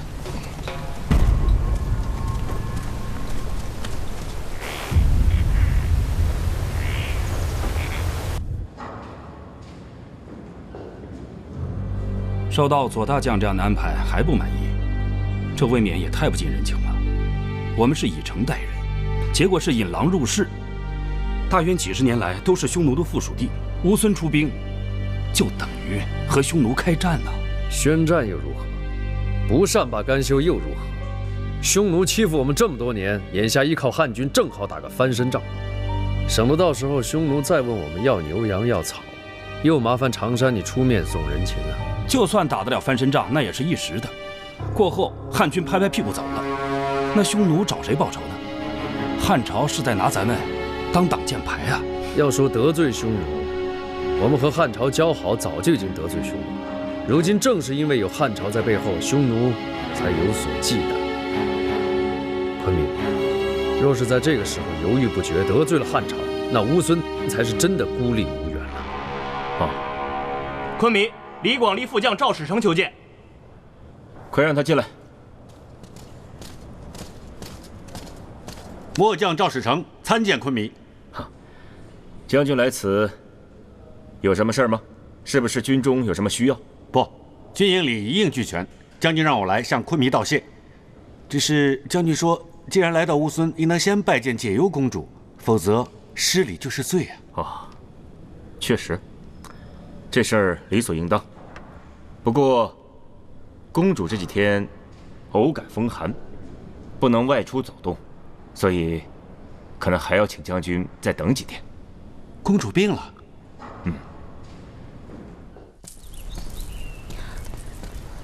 殿下，这么巧啊，人都在呢。我朝大军已到，我们现在正在跟公主商量，见到李将军以后该说些什么。不必白费心思了，昆弥已经跟李将军说，公主病了，不让见面。什么？说公主病了，这不睁眼说瞎话呢吗？既然如此，那我送信去给李将军，这次无论如何要让公主见到他。我也去。可是城门已经关了，根本出不去啊。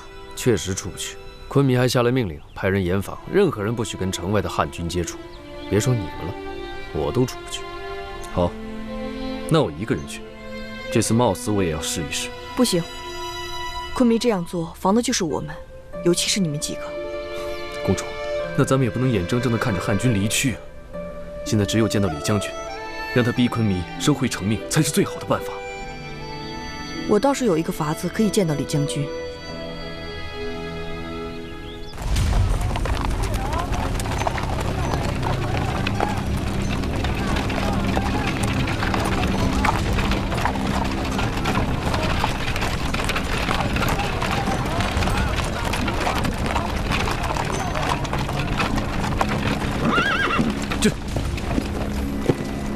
站住！干什么的？我奉乌孙右夫人之命，送这些酒慰劳城外的汉军，谁敢阻拦？我敢阻拦。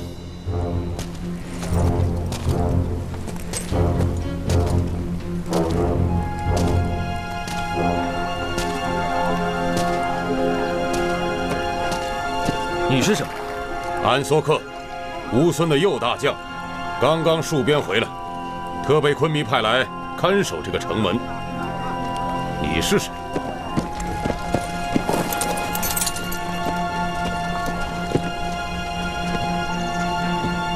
我是侍奉解忧公主的汉使怀天沙。我劝你还是死了这条心吧。你也不想想，为什么昆弥派我来镇守城门？就是防止你们跟城外的汉军接触。有我在，你们谁也别想过去。那我就告诉你，今天就算是昆弥亲自在守城，我还是要出去。够狂的呀！有本事就试试看。正要领教。哎，两位将军，等一下！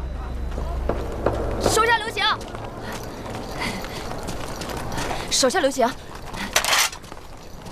听我说两句。这位公子又是谁啊？啊，我就是一个小商贩，刚进了一批好酒呢，就被右夫人买下，赏给过路的汉军。如果右大将以后想买个油盐酱醋，可以找我冯辽。伶牙俐齿，你想说什么呀？哦，我想说的是，这时候正是大汉和乌孙情谊深重的时候，你们俩这时候打起来，不是给昆弥和右夫人难堪吗？是，昆弥呢是下令说不许我们接触汉军，但也没说不许右夫人去慰劳汉军啊。你想啊，家乡来了几万子弟兵，我们解忧公主能不表示一下心意吗？你的意思是，只送酒，不见人？对，我们就是这个意思。我们把酒给您，您帮我们送进去就行了。好，我替你们送酒。不过，既然酒替你们送了，姑娘，露个真容我瞧瞧吧。好，我就喜欢你这种直爽的人。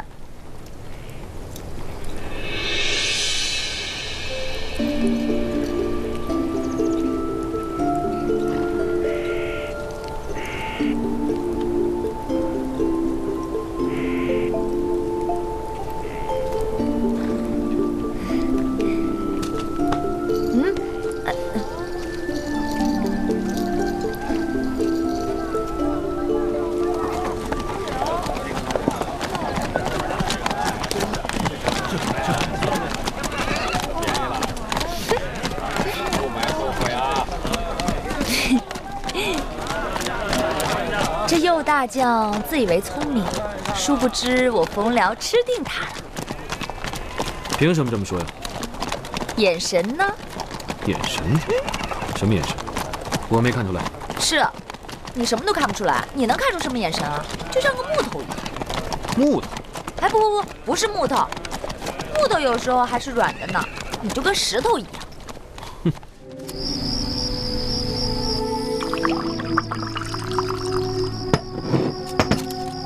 公主赐酒，分给将士，一定会鼓舞士气。不错，咱们三个先喝上一碗，向公主谢赏。将军说的是，谢公主赐酒，谢公主赐酒。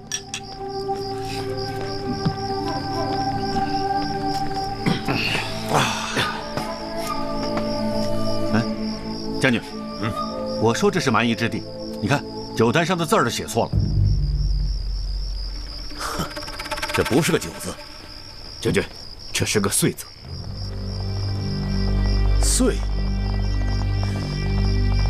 酒字写成岁，难道是公主故意为之？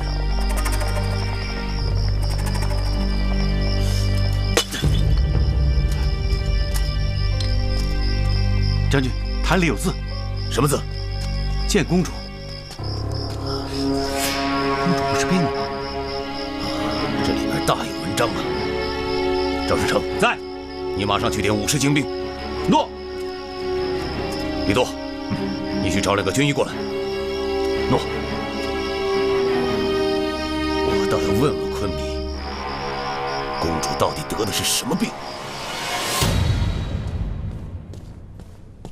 禀昆弥，李广利等人在门外等着要见昆弥，说是要给右夫人治病，恐怕慌是吧？让他进来吧。请李广利将军。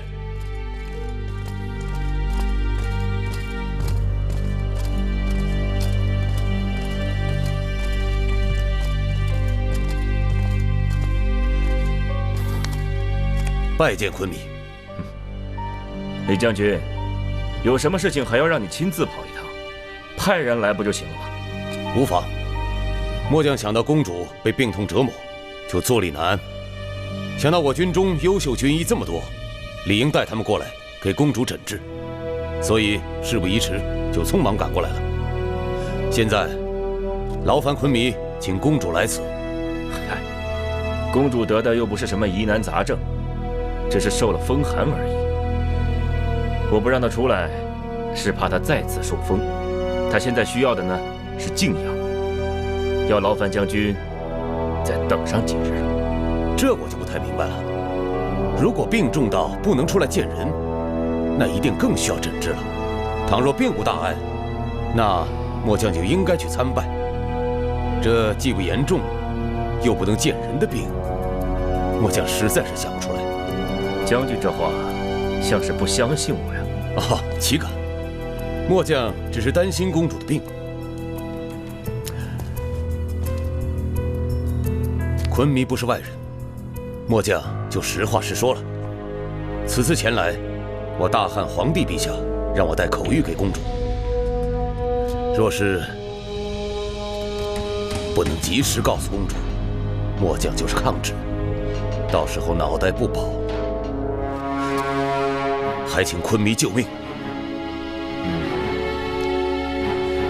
既然如此，木哈兹，去把右夫人请来。昆弥，快去。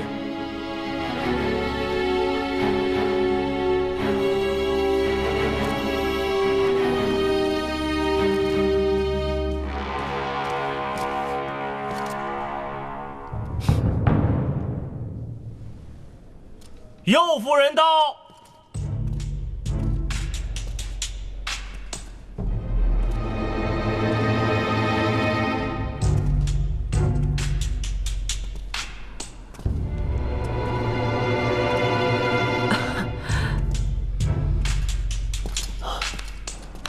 末将二师将军李广利拜见公主。将军请起。公主真的病了？偶有风寒，不碍事的。啊！末将打扰公主休息了，末将有罪。什么罪不罪的？本来想好好休息2天，身体有所好转，再去看你，省得你看见我病殃殃的回去以后，让陛下担心。啊，公主，末将带来了军医来替公主诊治。不必了，昆弥请了很好的太医为我诊治。这几日服了一些药物，已经明显有所好转。平日里昆弥对我的饮食起居也颇为照顾，我很少生病，是吧，昆弥？啊，是。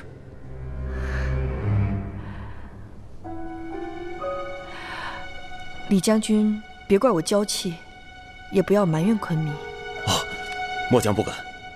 陛下口谕，请公主保重身体。如果饮食起居有什么用的不习惯的，请尽管告知末将，末将会联络敦煌驻军，马上送过来。啊，如果公主现在想不起来，过后可以派人到我的大营。陛下如此关心解忧，解忧万死不能报答，请将军回禀陛下，昆弥对解忧呵护备至，解忧已十分喜欢这里，并没有什么特别的需要从汉地送来。诺，末将会如实禀告。公主殿下在这里一切安好。末将要感谢昆弥如此照顾公主，将来一定会如实禀告圣上。嗨，谈什么感谢？她现在是我乌孙的右夫人，要说照顾，那是理应的。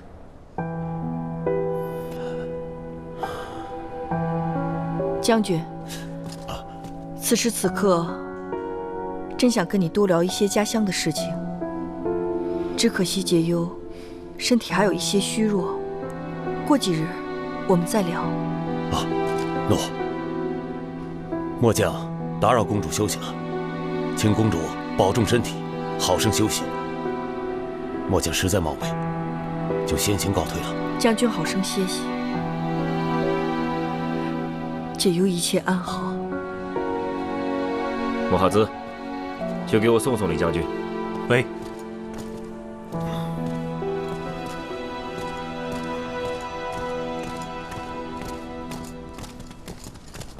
你们也都下去吧。喂。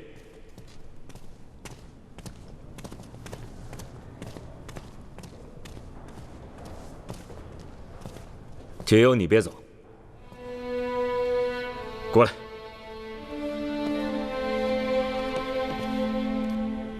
陪姑聊会儿。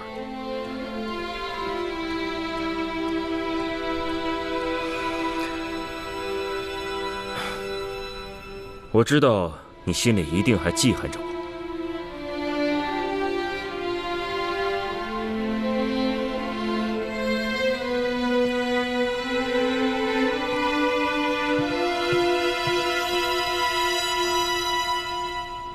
刚才我以为你会好好的在李将军面前告我一状的，没想到……我真想好好告你一状，只可惜我现在是乌孙的右夫人，要告状，也应该是跟太后告，而不是跟李将军。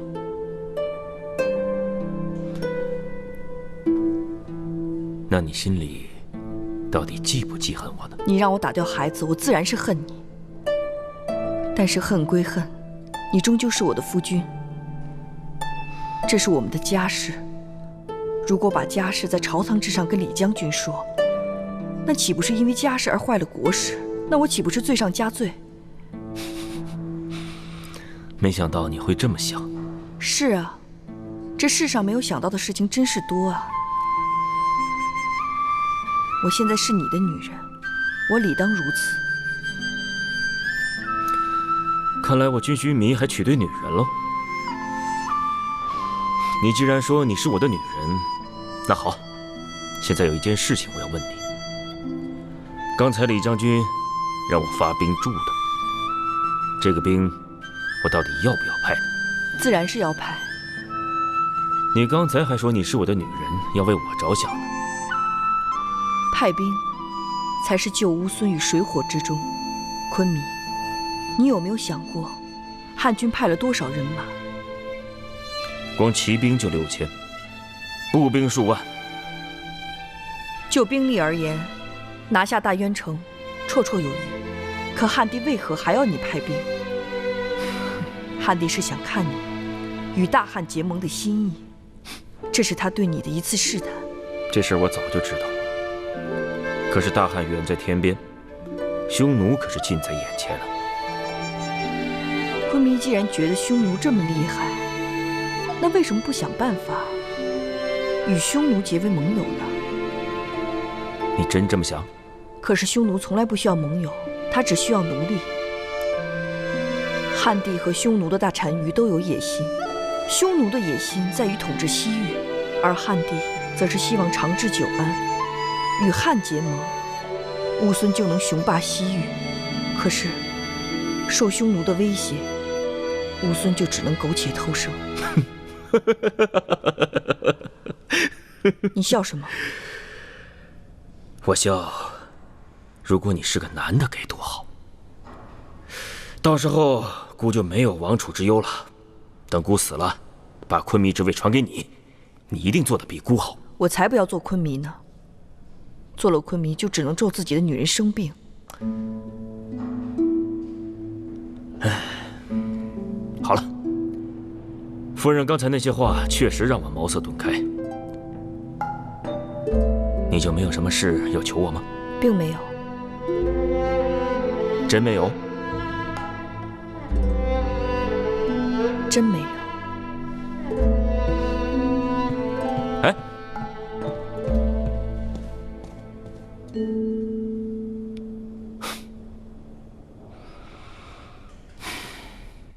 什么？你没说呀？当着李广利求情的机会你不要，昆弥让你求他的机会你也不要，你想要什么呀？哎，公主，我心里明白，你是想让昆弥知道你的胸怀和大度，但是有些事，自己的事必须要自己去争取。你越是忍让，他们就越得寸进尺。如果只能逼迫他、恳请他，才能把这个孩子留下来，那将来这个孩子不知道会遭受多少凶险。我希望昆弥能打心眼里，主动把这个孩子留下来。可是这么做有把握吗？我并没有十足的把握。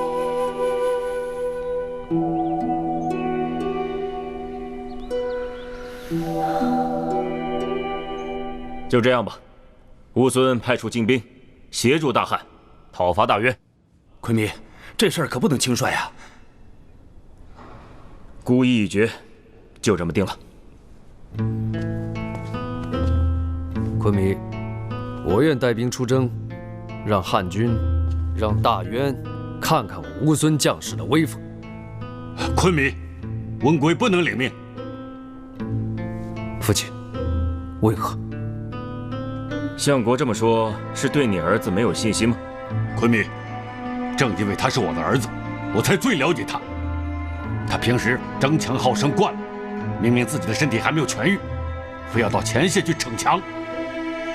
哦，温贵，你的伤还没有好啊？回昆明，我的伤早就恢复好了。你的伤势我还不清楚，你自己战死也就算了，不要拖累了我们乌孙那么多将士。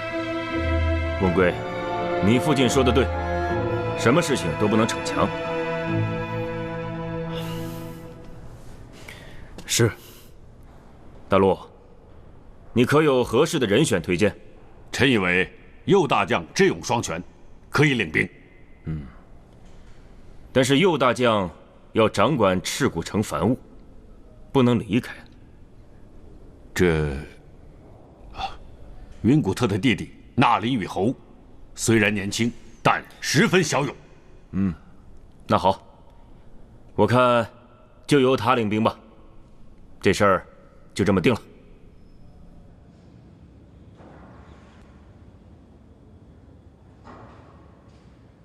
那林羽侯就是个绣花枕头，你不会不知道吧？他就读过2本兵书，你让他去带兵，你怎么不让小乌去啊？父亲，我跟您说话呢。之前派他去当戍边大将，边境上校的将士没有一个服他的。这次你居然主动提出让他去带兵，父亲，您究竟是酒喝多了，还是糊涂了？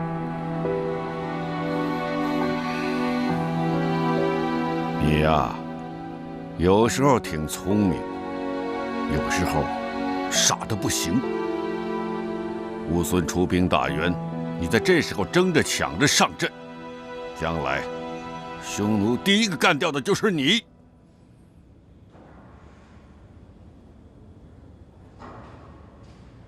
从小到大，您可从来没教过我胆小怕事。你这是怎么了？这哪里是胆小怕事啊！安静下来，好好的用脑子想一想。解忧怀孕，你难道看不出来？昆明对你有多忌惮？这个时候，你抢着出风头，你是自找苦吃。我每天都在妓院里花天酒地，他还要忌惮我，我能怎么办？这一仗说小关系到解忧个人安危，说大了关系到乌孙国运。不管你说什么，我都要去。站住！站住！夫人，家乡那边送来1盒胭脂。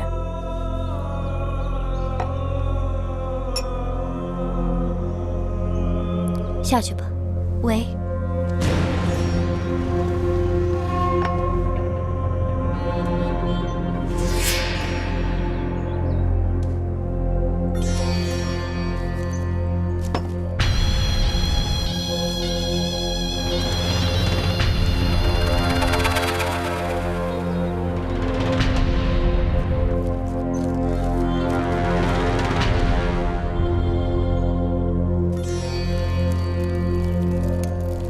为我所用，说的倒是轻巧。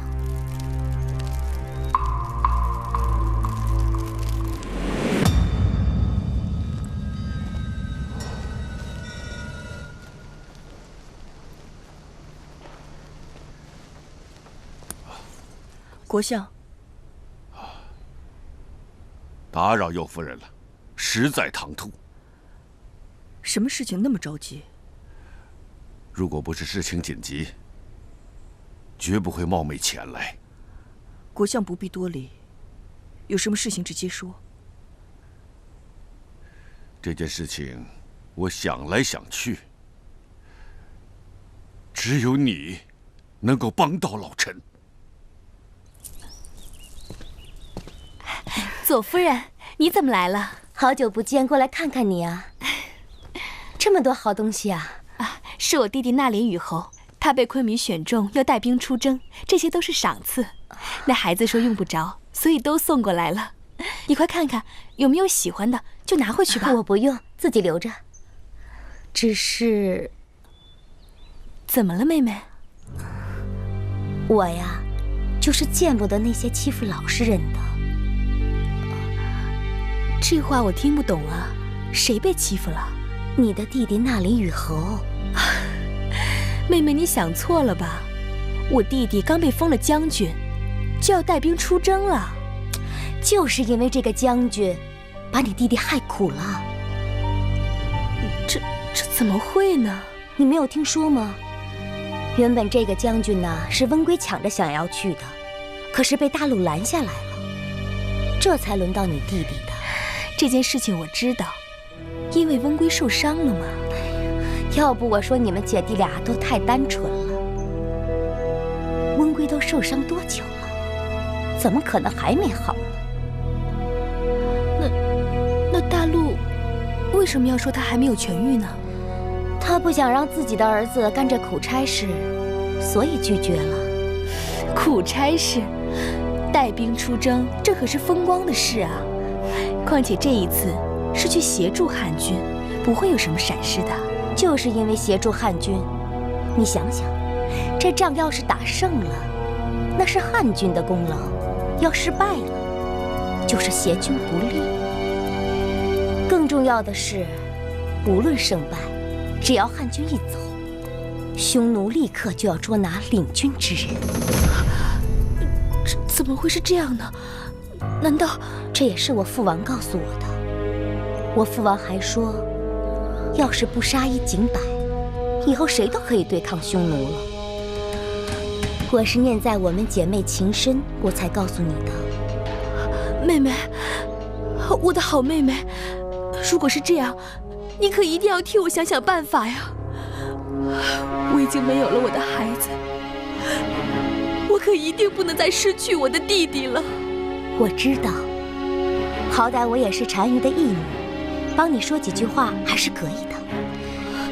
只是以后你要听我的安排，否则我就说不上话了。这个你放心，我跟弟弟一定什么都听你的。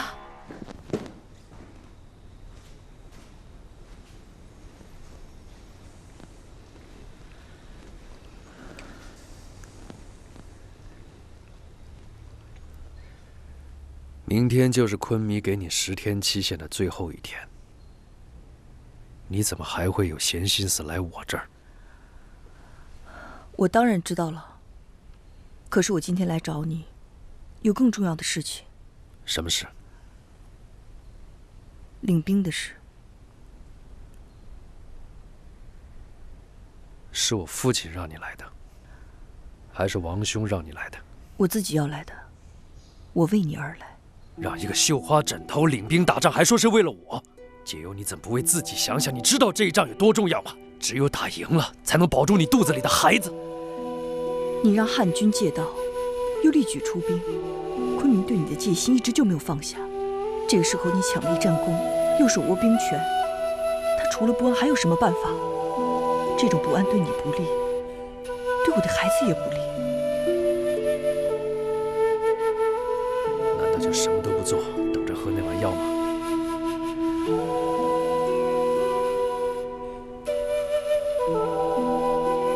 我解忧做的已经够多的了，我相信昆明能够看见我做的一切。现在你什么都不要做，只需要交给他去做。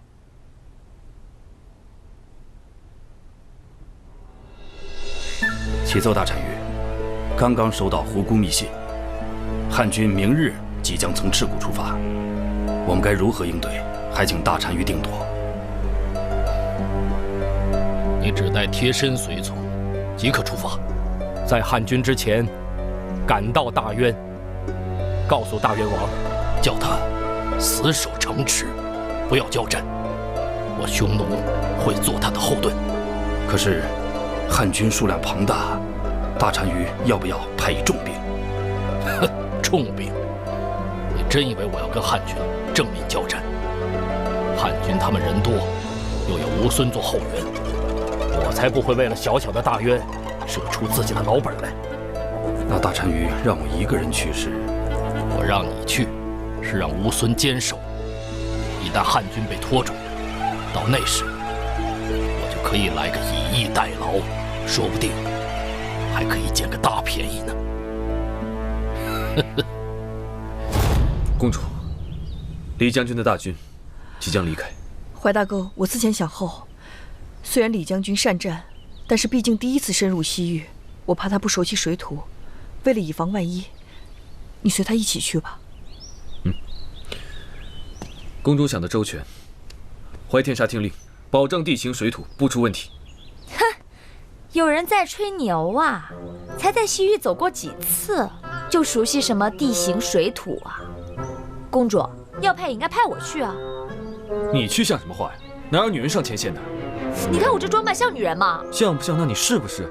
你好了好了，冯辽常年在西域活动，地形他也熟悉，要不然你们俩一同去吧。啊？公主，这要是让李将军发现了，怪罪下来，我可保不了他。谁保谁还不一定呢。你就嘴上能说，怎么着？什么怎么着？好了，冯辽就交给你了，一定要把他平安带回来。啊。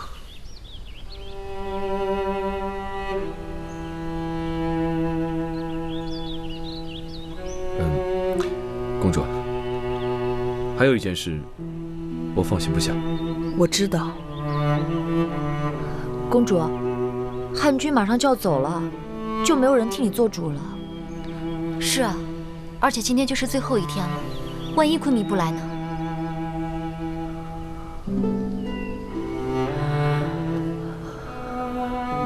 昆弥怎么还不来呢？我都等不及了。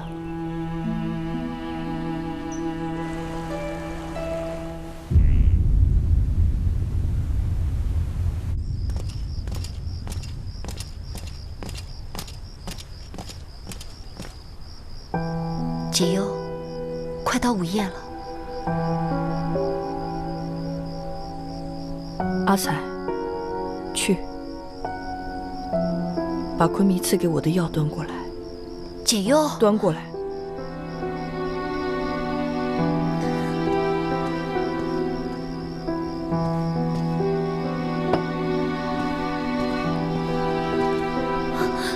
昆弥。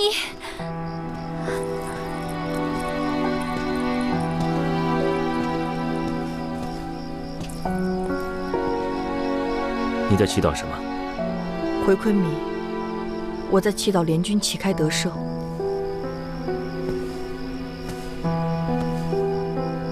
你就没有祈祷我来，或者祈祷我收回成命？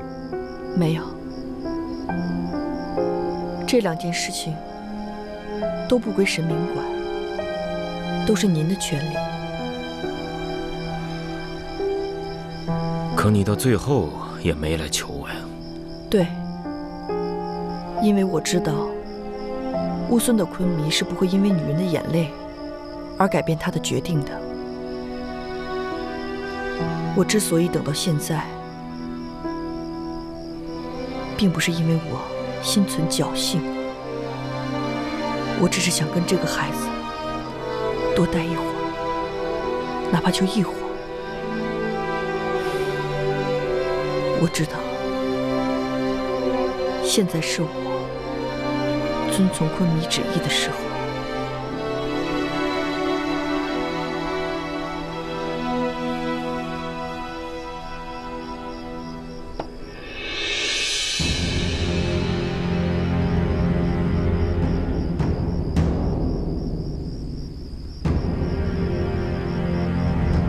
等等。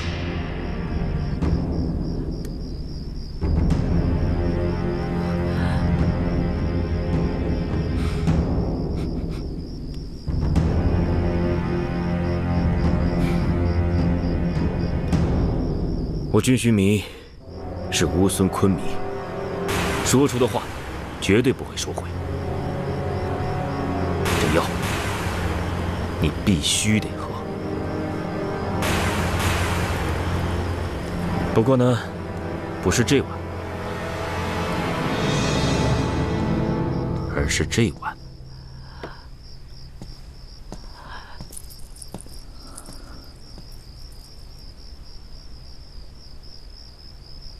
安胎药，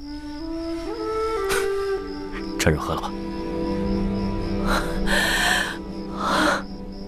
哎，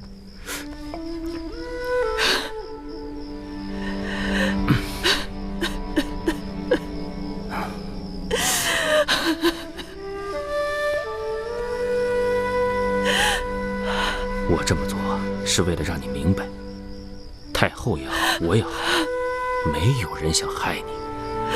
但是有的时候，家事和乌孙之事无法两全。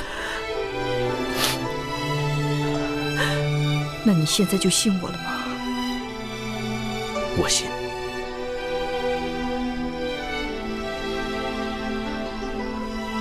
我珍惜这孩子，不光是因为他是我的骨肉，还因为他是你的，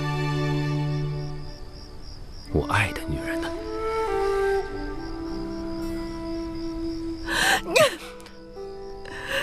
我马上就要开始恨你了。